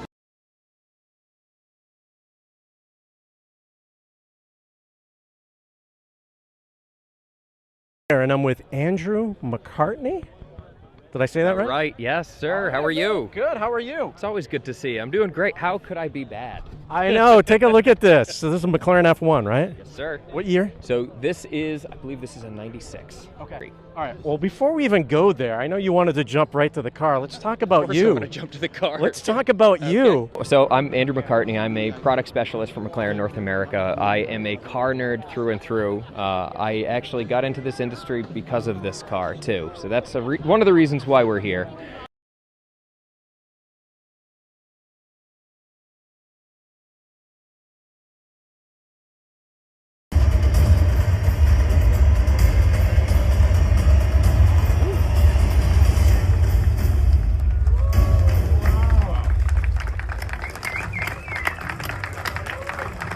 Ladies and gentlemen, the Bugatti 110.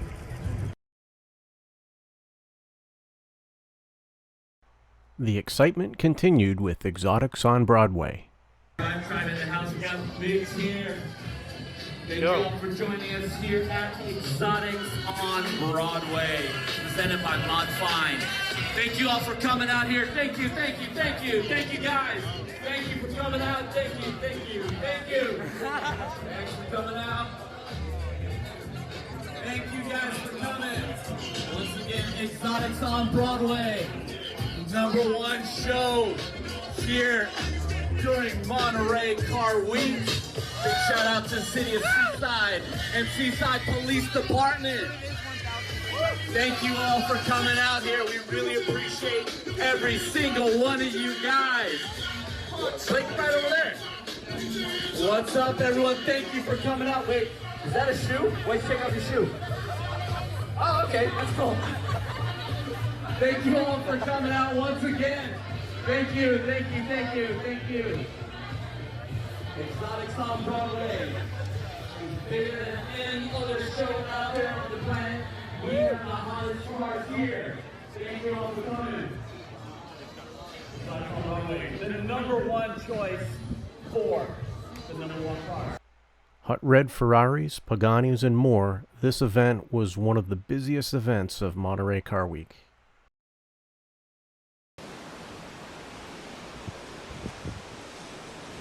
That evening I joined Team Hennessey for a small gathering on the Big Sur.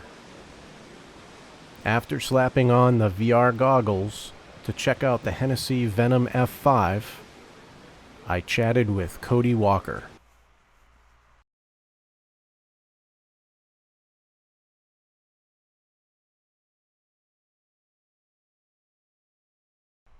It was time for the main event, the Pebble Beach Concours d'Elegance.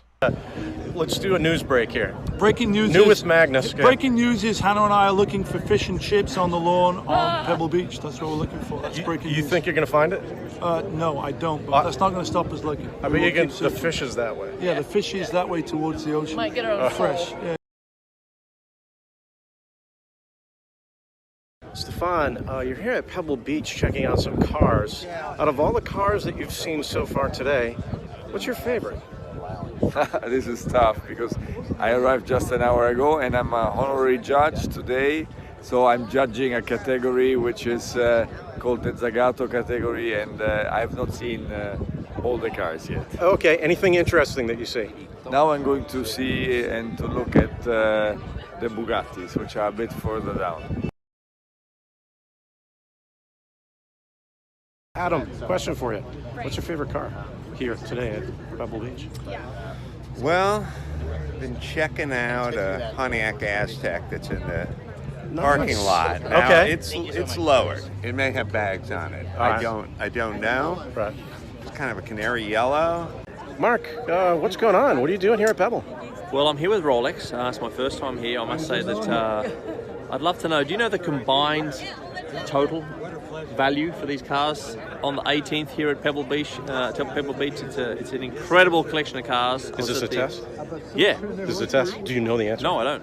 I'm Bruce Meyer, and I'm certifiably car crazy. I love hot rods, I love sports cars, I love everything on the lawn here at Pebble Beach, and I had the pleasure of founding a museum in Los Angeles called the Peterson Automotive Museum. So I'm the founding chairman, and I'm still very active. So if you get to Los Angeles, I want you to be sure and stop at the Peterson Automotive Museum. Did you ever drive at all? I have raced at Bonneville. I've set a land speed record in a not at 700 miles an hour. You forget to mention that in your introduction? Well, we gotta talk a while. Rally with friends sounds good. Maybe you should give me a call next time. We'll rally together. A wonderful rally is the N-Style Classic. Okay. That's in the middle of Styria in Austria. Okay. The surrounding is beautiful. Austria is beautiful. I love Austria. I love Salzburg. So you should participate there. That would be wonderful.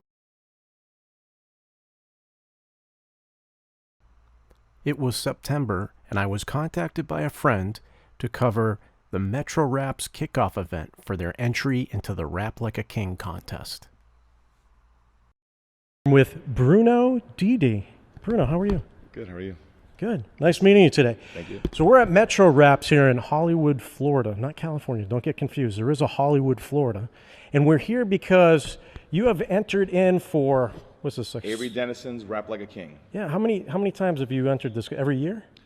6 years. We won 6 years. 5, one world winner. Okay.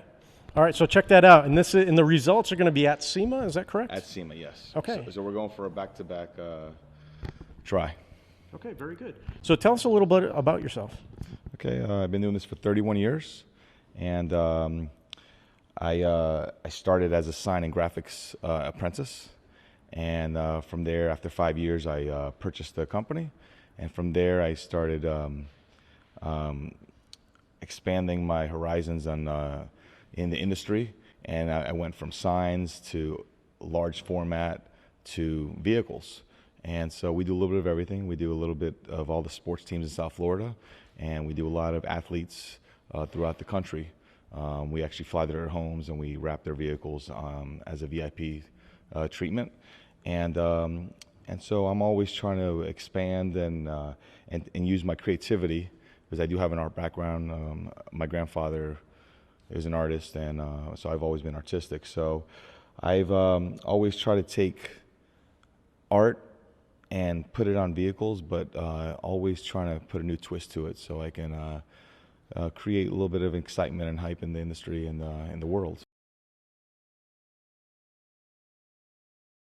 I was very excited about October, as I was invited by Donald Osborne to cover Audrain's Newport Concours and Motor Week's inaugural event. The event was kicking off in Newport, Rhode Island, with event headquarters hosted by the International Tennis Hall of Fame, right next to Audrain's Auto Museum. Although headquartered here, the events throughout the week would be located at some of the most lavish mansions that Newport had to offer. Audrain's Newport Concours d'Elegance was being hosted at the Breakers, formerly the Vanderbilt's summer home. The gathering at Rough Point was taking place at Rough Point, formerly Doris Duke's summer cottage. I had the pleasure of interviewing Simon Sproul, CMO and VP of Aston Martin, for the unveiling of the DBS GT Zagato. And I'm with Simon Sproul, the Chief Marketing Officer for Aston Martin. Yep. Simon, right. thank you so much for spending time with us today. Yeah, welcome to Aston Martin. We've had a long-standing relationship with Zagato, the Italian coach builder. Dates all the way back to the 50s and 60s. The DB4 GT Zagato, probably one of the most iconic cars created between Aston Martin and Zagato. Okay. And we, on the occasion of the anniversary of the Zagato, we decided to create a very unique pair of cars. So on the far side there's the continuation car. Okay. So these are built faithful to the original, but with, I would say, sensitive modern updates, so electrics and improvements that we've learned throughout the years of running the cars. Nice. So these are built back at the original factory in Newport Pagnell in the UK, home of the DB5, home of the Bond cars. So a very historic place. And then we decided to do something quite different for this car line, which is to match it with a modern car. So we took the DBS, which you see the Superleggera Volante behind you. We took that as the underpinnings, and we created this unique DBS GT Zagato. And it actually is the most powerful road-going Aston Martin in history. It's 760 horsepower out of a 5.2 twin-turbo V12 engine. So it looks beautiful, but it's also spectacularly powerful. Next, I met up with Rod Emery, who was unveiling a very special Emery Motorsports 356. I'm with Rod Emery? That's right. All the way from North Hollywood, California. All the way from California. What are you doing up here, Rod? Well, I just finished building this 1956 Emery Outlaw for the Audrain Museum. So we're here in Newport. Amazing weekend of events. I'm totally blown away by the whole kind of environment, organization, what they're doing. And it was perfect timing for me to deliver this car. It's for the museum. They're going to use it for a lot of their events that they go out and drives and things they do. So, yeah, this is a 1956 Porsche 356 with all my little tricks. I interviewed Bravo's hit reality TV show Below Deck's chef Ben Robinson. And I'm with Ben Robinson? What's up, guys? It is Chef Ben here. We are at the concourse in Newport, and we're in a brand new 911. Life does not suck, babies. This is absolutely amazing. Ben, tell me your life story. My life story. We just have 3 the minutes. elevator speech. Okay, here we did. Firstly, I was born, and then there was Below Deck. There it is. That's it. What is Below Deck? But, by the way, I plan on doing a lot more with my life, but Below Deck has been an amazing launching pad for me. I worked at the Fat Duck in England. I catered all around the world for amazing companies, and now I have one my own, so I'm really enjoying it. Life can be exhausting at times, but I miss home, but then sometimes if I'm at home too much, I kind of miss traveling, so it's just a really good balance.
From cars to cigars, Monte Cristo was a lifestyle matchup as I interviewed Travis Pappenheim.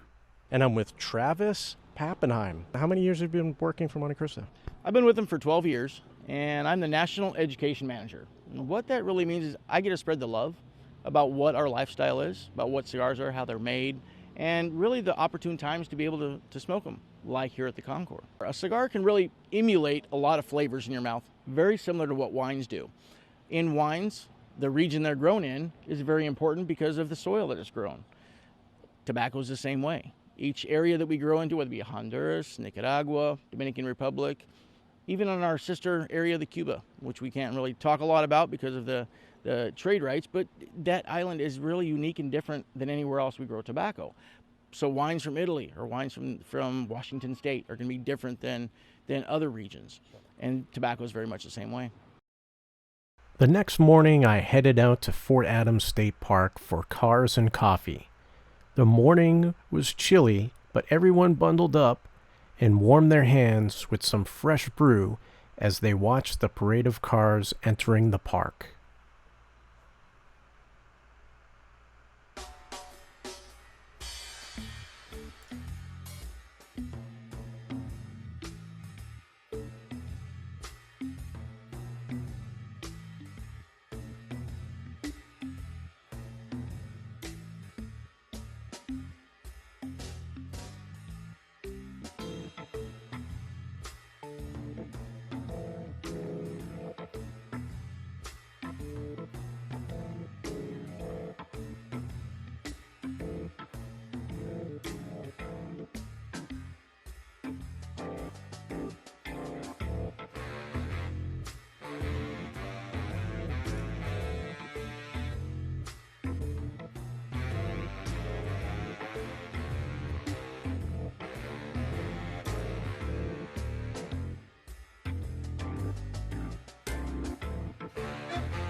Enjoy the day. Hey, it's Wayne Carini. Hey, how you doing? Next was Audrain's Concours d'Elegance, held at the most famous Rhode Island mansion of them all, the Vanderbilt's Breakers. I met up again with Wayne Carini, who was a Concours judge. I am here with Mr. Wayne Carini. And Wayne, where are we today? We're at the Newport Concours here in beautiful Newport, Rhode Island. It's the Audrain Concours, and we're here at the Breakers. It's just a wonderful place. Look at that ocean, beautiful cars on the lawn here, wonderful day. Can't get any better. Now, this is your summer home, is that correct? It was, yeah. We sold it, though, a couple of years ago. Jay bought it. Oh, okay. So it's really a buying and selling game these days, isn't it? Well, Jay bought a place here, and we can visit him. But I started coming here in the 50s with my parents, and it's just a wonderful place. Yeah, yeah. Now, the Breakers, you go inside the Breakers, and you see all the craftsmanship and the work that was done, and how these people live. This was the summer home for 6 weeks out of the summer. That's crazy. All these places opened up for 6 weeks, and by mid-July, they had gone to another home. So they had multiple homes. But this is a pretty special home, that's for sure. So out of all the mansions, the Breakers is like the place. It is. It is. Yeah. And I don't. Have you seen their New York home? Well, I have not. Okay. No. Okay. But, you know, to have Nick and everybody with the Audrain pull this off and actually have a car show on the lawn of the Breakers, boy, that's pretty spectacular. It's actually the USA version of maybe Lake Como. It probably is, and you know, maybe they're going to try to do that. But, you know, there's Pebble Beach, you know, little competition there, but I think we have a better view of the water than Pebble Beach. Pebble Beach is sort of like a bay area, which is beautiful too, but I'm sort of an East Coast guy. Yeah, roger that. And, you know, it's not really competition because, you know, it's a different time of the year, so. It is. Sandra Button, it runs the event out in Monterey, you know. Pebble Beach is here as a judge today. So, you know, we all get together. We all love the approach of being together with cars. We all get along, except it's just like Thanksgiving dinner. Somebody just speaks louder than someone else. Well, that happens a lot, especially in certain families. Exactly. So you have multiple cars here today that you're showing. Yeah, so it's just behind us, we have a 16 Pierce Arrow that I drove in the tour yesterday. I've got a 34 MG Airline Coupe. And then I've got, over on this side, I've got a 38 Lincoln K LeBaron Coupe. So, yeah, I brought a few cars. They asked me to bring some. I didn't have any of the cars judged today because I just didn't feel that it was appropriate for me to win an award. So I just want the people to enjoy it. Right, because you are a judge today, so. Well, a judge, yeah, and it would have been kind of difficult being a judge and then having 3 cars judged at the same time. So, you know, I've won a lot of trophies in my life. My dad's won a lot of trophies. I've got boxes full of trophies. I appreciate the awards, but it's not what I really come for. And I'm with Joe and Karen Mincelli. You got it. That's the hardest part of the interview. Now we can continue. So you guys have a 1920 Model T Ford Speedster. Yes, sir. Number 5 race car. Really? How fast does it go? She'll do approximately 60 to 70 miles an hour. All day long. That's fast for 1920, isn't it? Pretty quick. She'll get on highway speeds and probably get speeding tickets, which I wouldn't want to explain to a judge how I got them in a 1920 race car. Wendy, is this Buckle? Is that Buckles? It sounds like a stripper's name. Buckler? Wendy Butler? Wendy Buckler? Wendy Buckler from, it looks like, no, it looks like Buckler. It's Buckler. Buckler. Wendy Buckler? Wendy Buckler? Wendy Buckler? Is she here? Wendy? Wendy Buckler. Wendy Buckler, come claim your tickets to This happens to us also at Pebble Beach when people win cars. Wendy They're Buckler. never there. Do you know her? Where is she? She left. Do you want her decanter? Do you want her tickets for next year? Yeah. Well, we will call her up. Then we have her phone number. We will call her and tell her to expect our call. And thank you, everyone. Wait, I'm going to call her. You're going to Why call is her she right leaving? now? Okay. Why is this bitch leaving right now? Let me call her. I'm here with Donald Osborne. Donald, where are we today? We're in Newport, Rhode Island, and the inaugural Audrain Newport Concours and Motor Week has just concluded. Say that 5 times fast. The Audrain Newport Concours d'Elegance and Motor Week has just concluded. Just concluded. Just concluded. Just concluded. Did I say just concluded? He takes me literally. So let me tell you, the last time that, I can't say that we met, but last time that we shot video together was at the beginning of the year at the Peterson Museum. Museum. We're in the basement of the Peterson Museum, and now we're at the Vanderbilt Mansion, the Breakers. Slightly different atmosphere somehow. And you were telling me about this. So now it has concluded. It's finally over. Man, life has flashed before our very eyes. It has. But you know what? Life does flash very quickly when you're having a great time. And I know you and I have a great time. We love what we do. Yes, actually, because the last time we shot together was at the Peterson. The last time I saw you was at another very sort of ordinary and boring place, the Hotel Villa d'Este in Italy on Lake Como. Yeah, that was tragic. You know, we lead sad and tragic lives. And I know that all of you that are watching this should really be sad for us. Before I knew it, I was back on a plane to California. After enjoying my stay at the Ritz-Carlton in Santa Barbara, I headed to West Hollywood for some drinks at Sur Restaurant and Lounge, home of the hit reality TV show Vanderpump Rules. After a few drinks, I interviewed the stars of the show, asking them my signature question. Hey, Wait, what are you doing? This isn't live. Oh yeah, here it's. Hey, DriveTribe, Migz here, and I'm with Tom Sandoval and Tom Schwartz. We're here in West Hollywood at Sir, where it all started. Yes. What the fuck? Hey, do you guys drive? I mean, you're always like... We do. Really? Yes. So, if you could pick your favorite car, your favorite drive, your favorite song, what would it be? One at a time, though. Mine is easy. It would be a 67 Pontiac GTO with glass packs and the Hurst shifter, and I would take my dad to Vegas while listening to Foreplay Long Time by Boston. Wow, What the- Boston, great Seriously, I reference. just asked you this 30 seconds ago, and that's very specific. Well, Yeah. he's been working on that dream. Have you? Really? Yeah. Okay. So if I could drive anything, so What are you eating? first and foremost, for Onion my rings? dad, I'm thinking Do I onion smell rings. bad? No, no. Oh, okay. I mean, All like right. on this drive. For nostalgic reasons that I can't really get into, an 87 Corvette, gold with black top convertible. Okay.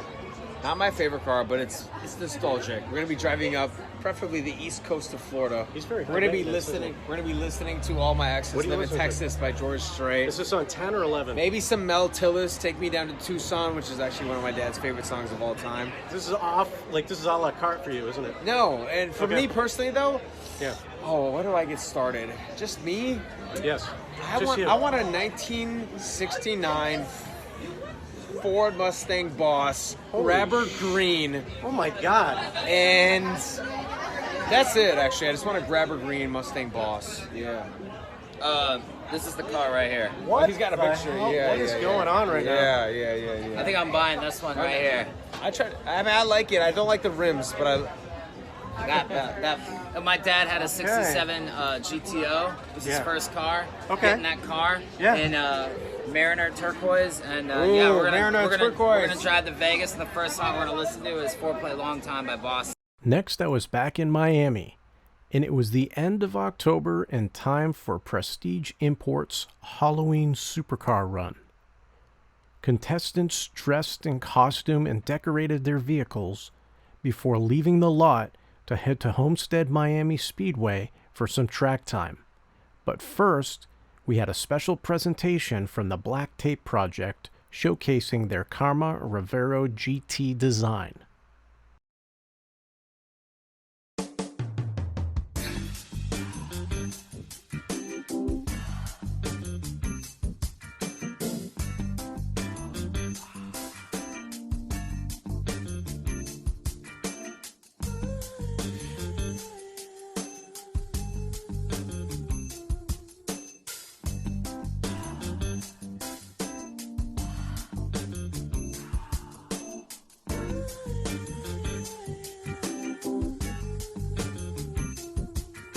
The police-escorted event was an approximate 100-mile round trip with a stop along the way for participants to stretch their legs, fuel up, and take pictures.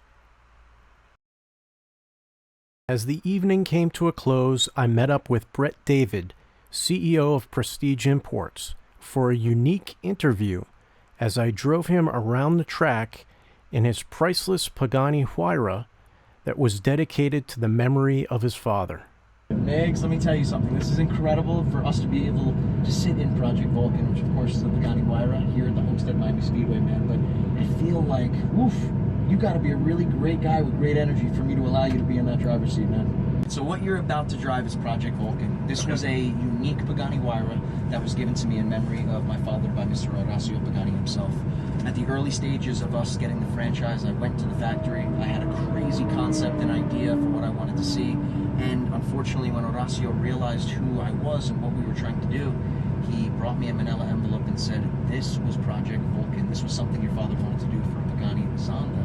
So now we need to carry this tribute over to the Huayra, and here we are 2 years later. This is a special piece to me.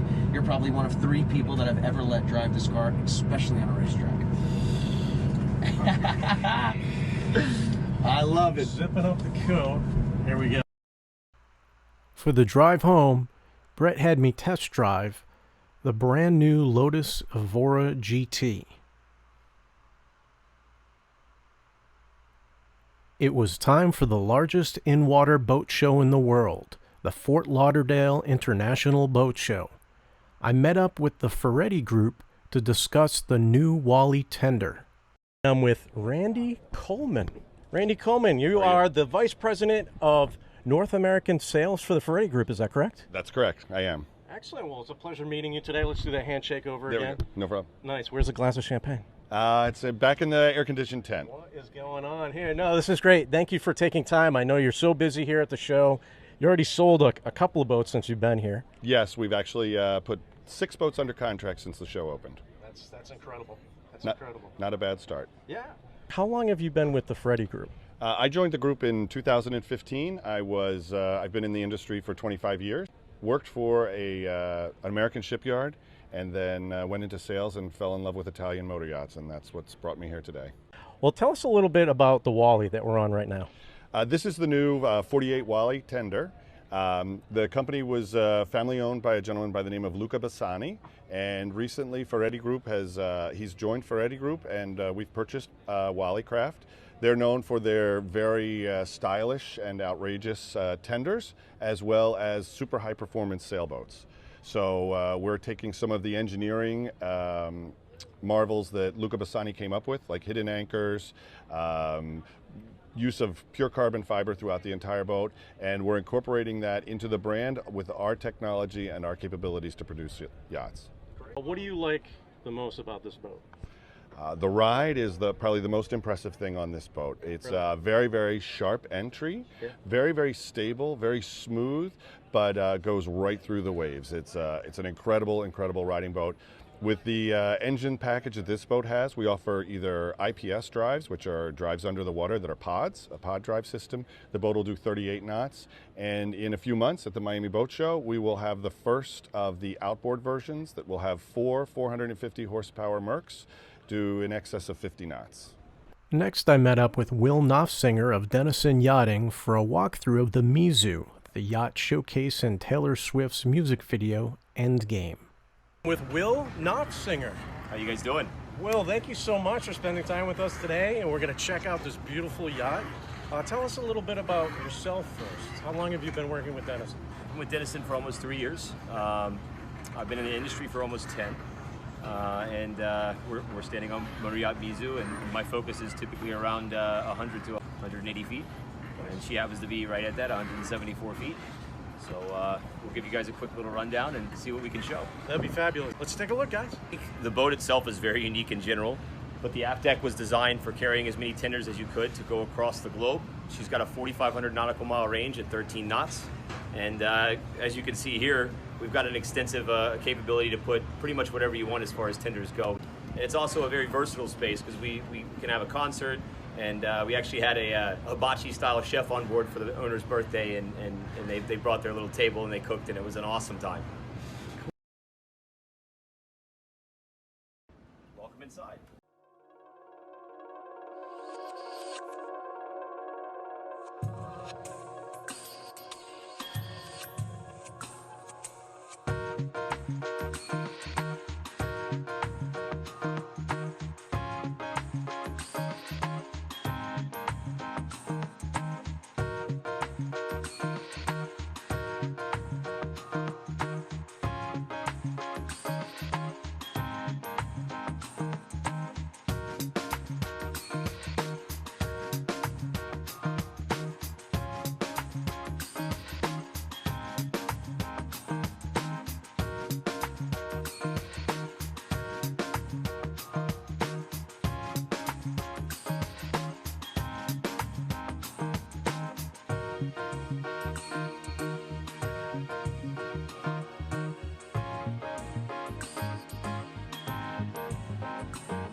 I met up with Richard Lambert, head of sales for Burgess, who gave me a walkthrough of the super yacht Miss Moneypenny.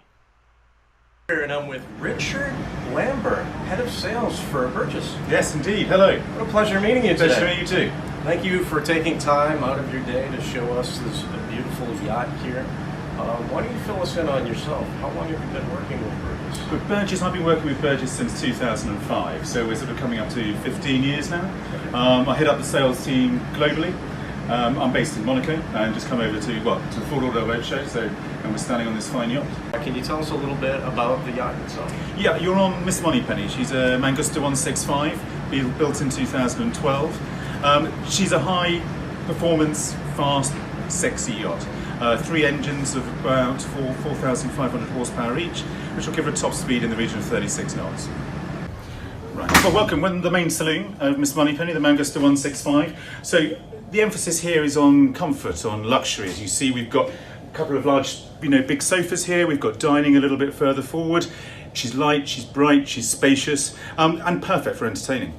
If we keep on wandering through, you see we have full service bar just here on the port side, coming through into dining area here. So you see very, very comfortable dining, and you're just behind the main helm station. So this is where the captain is going to be taking this vessel potentially up to a speed of 36 knots. So again, light, bright, and the emphasis is on fun, and she's social.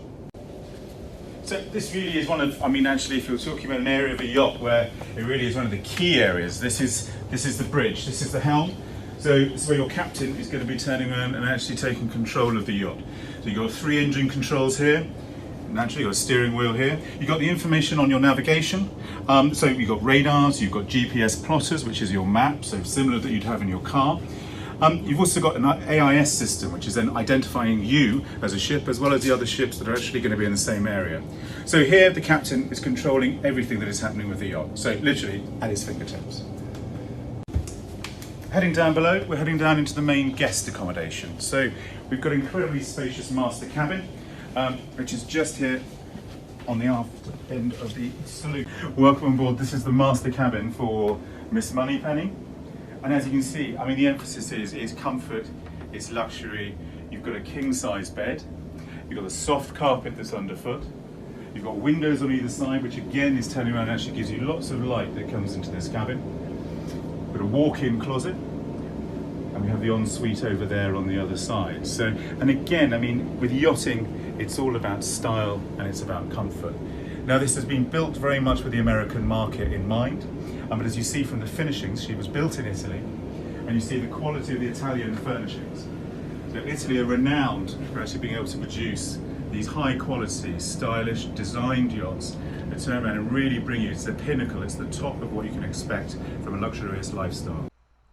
It was November, and this was my final coverage of 2019. I traveled to London for DriveTribe's creator party.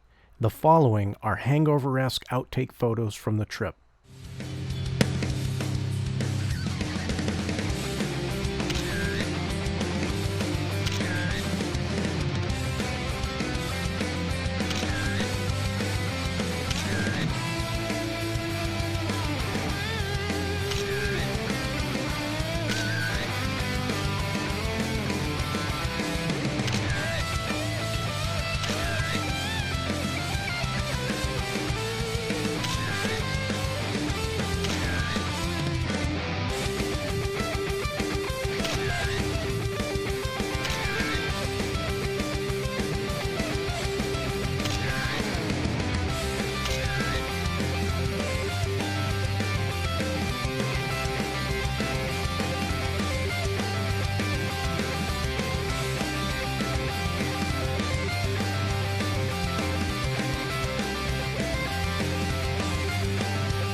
A coast-to-coast road trip in 2019?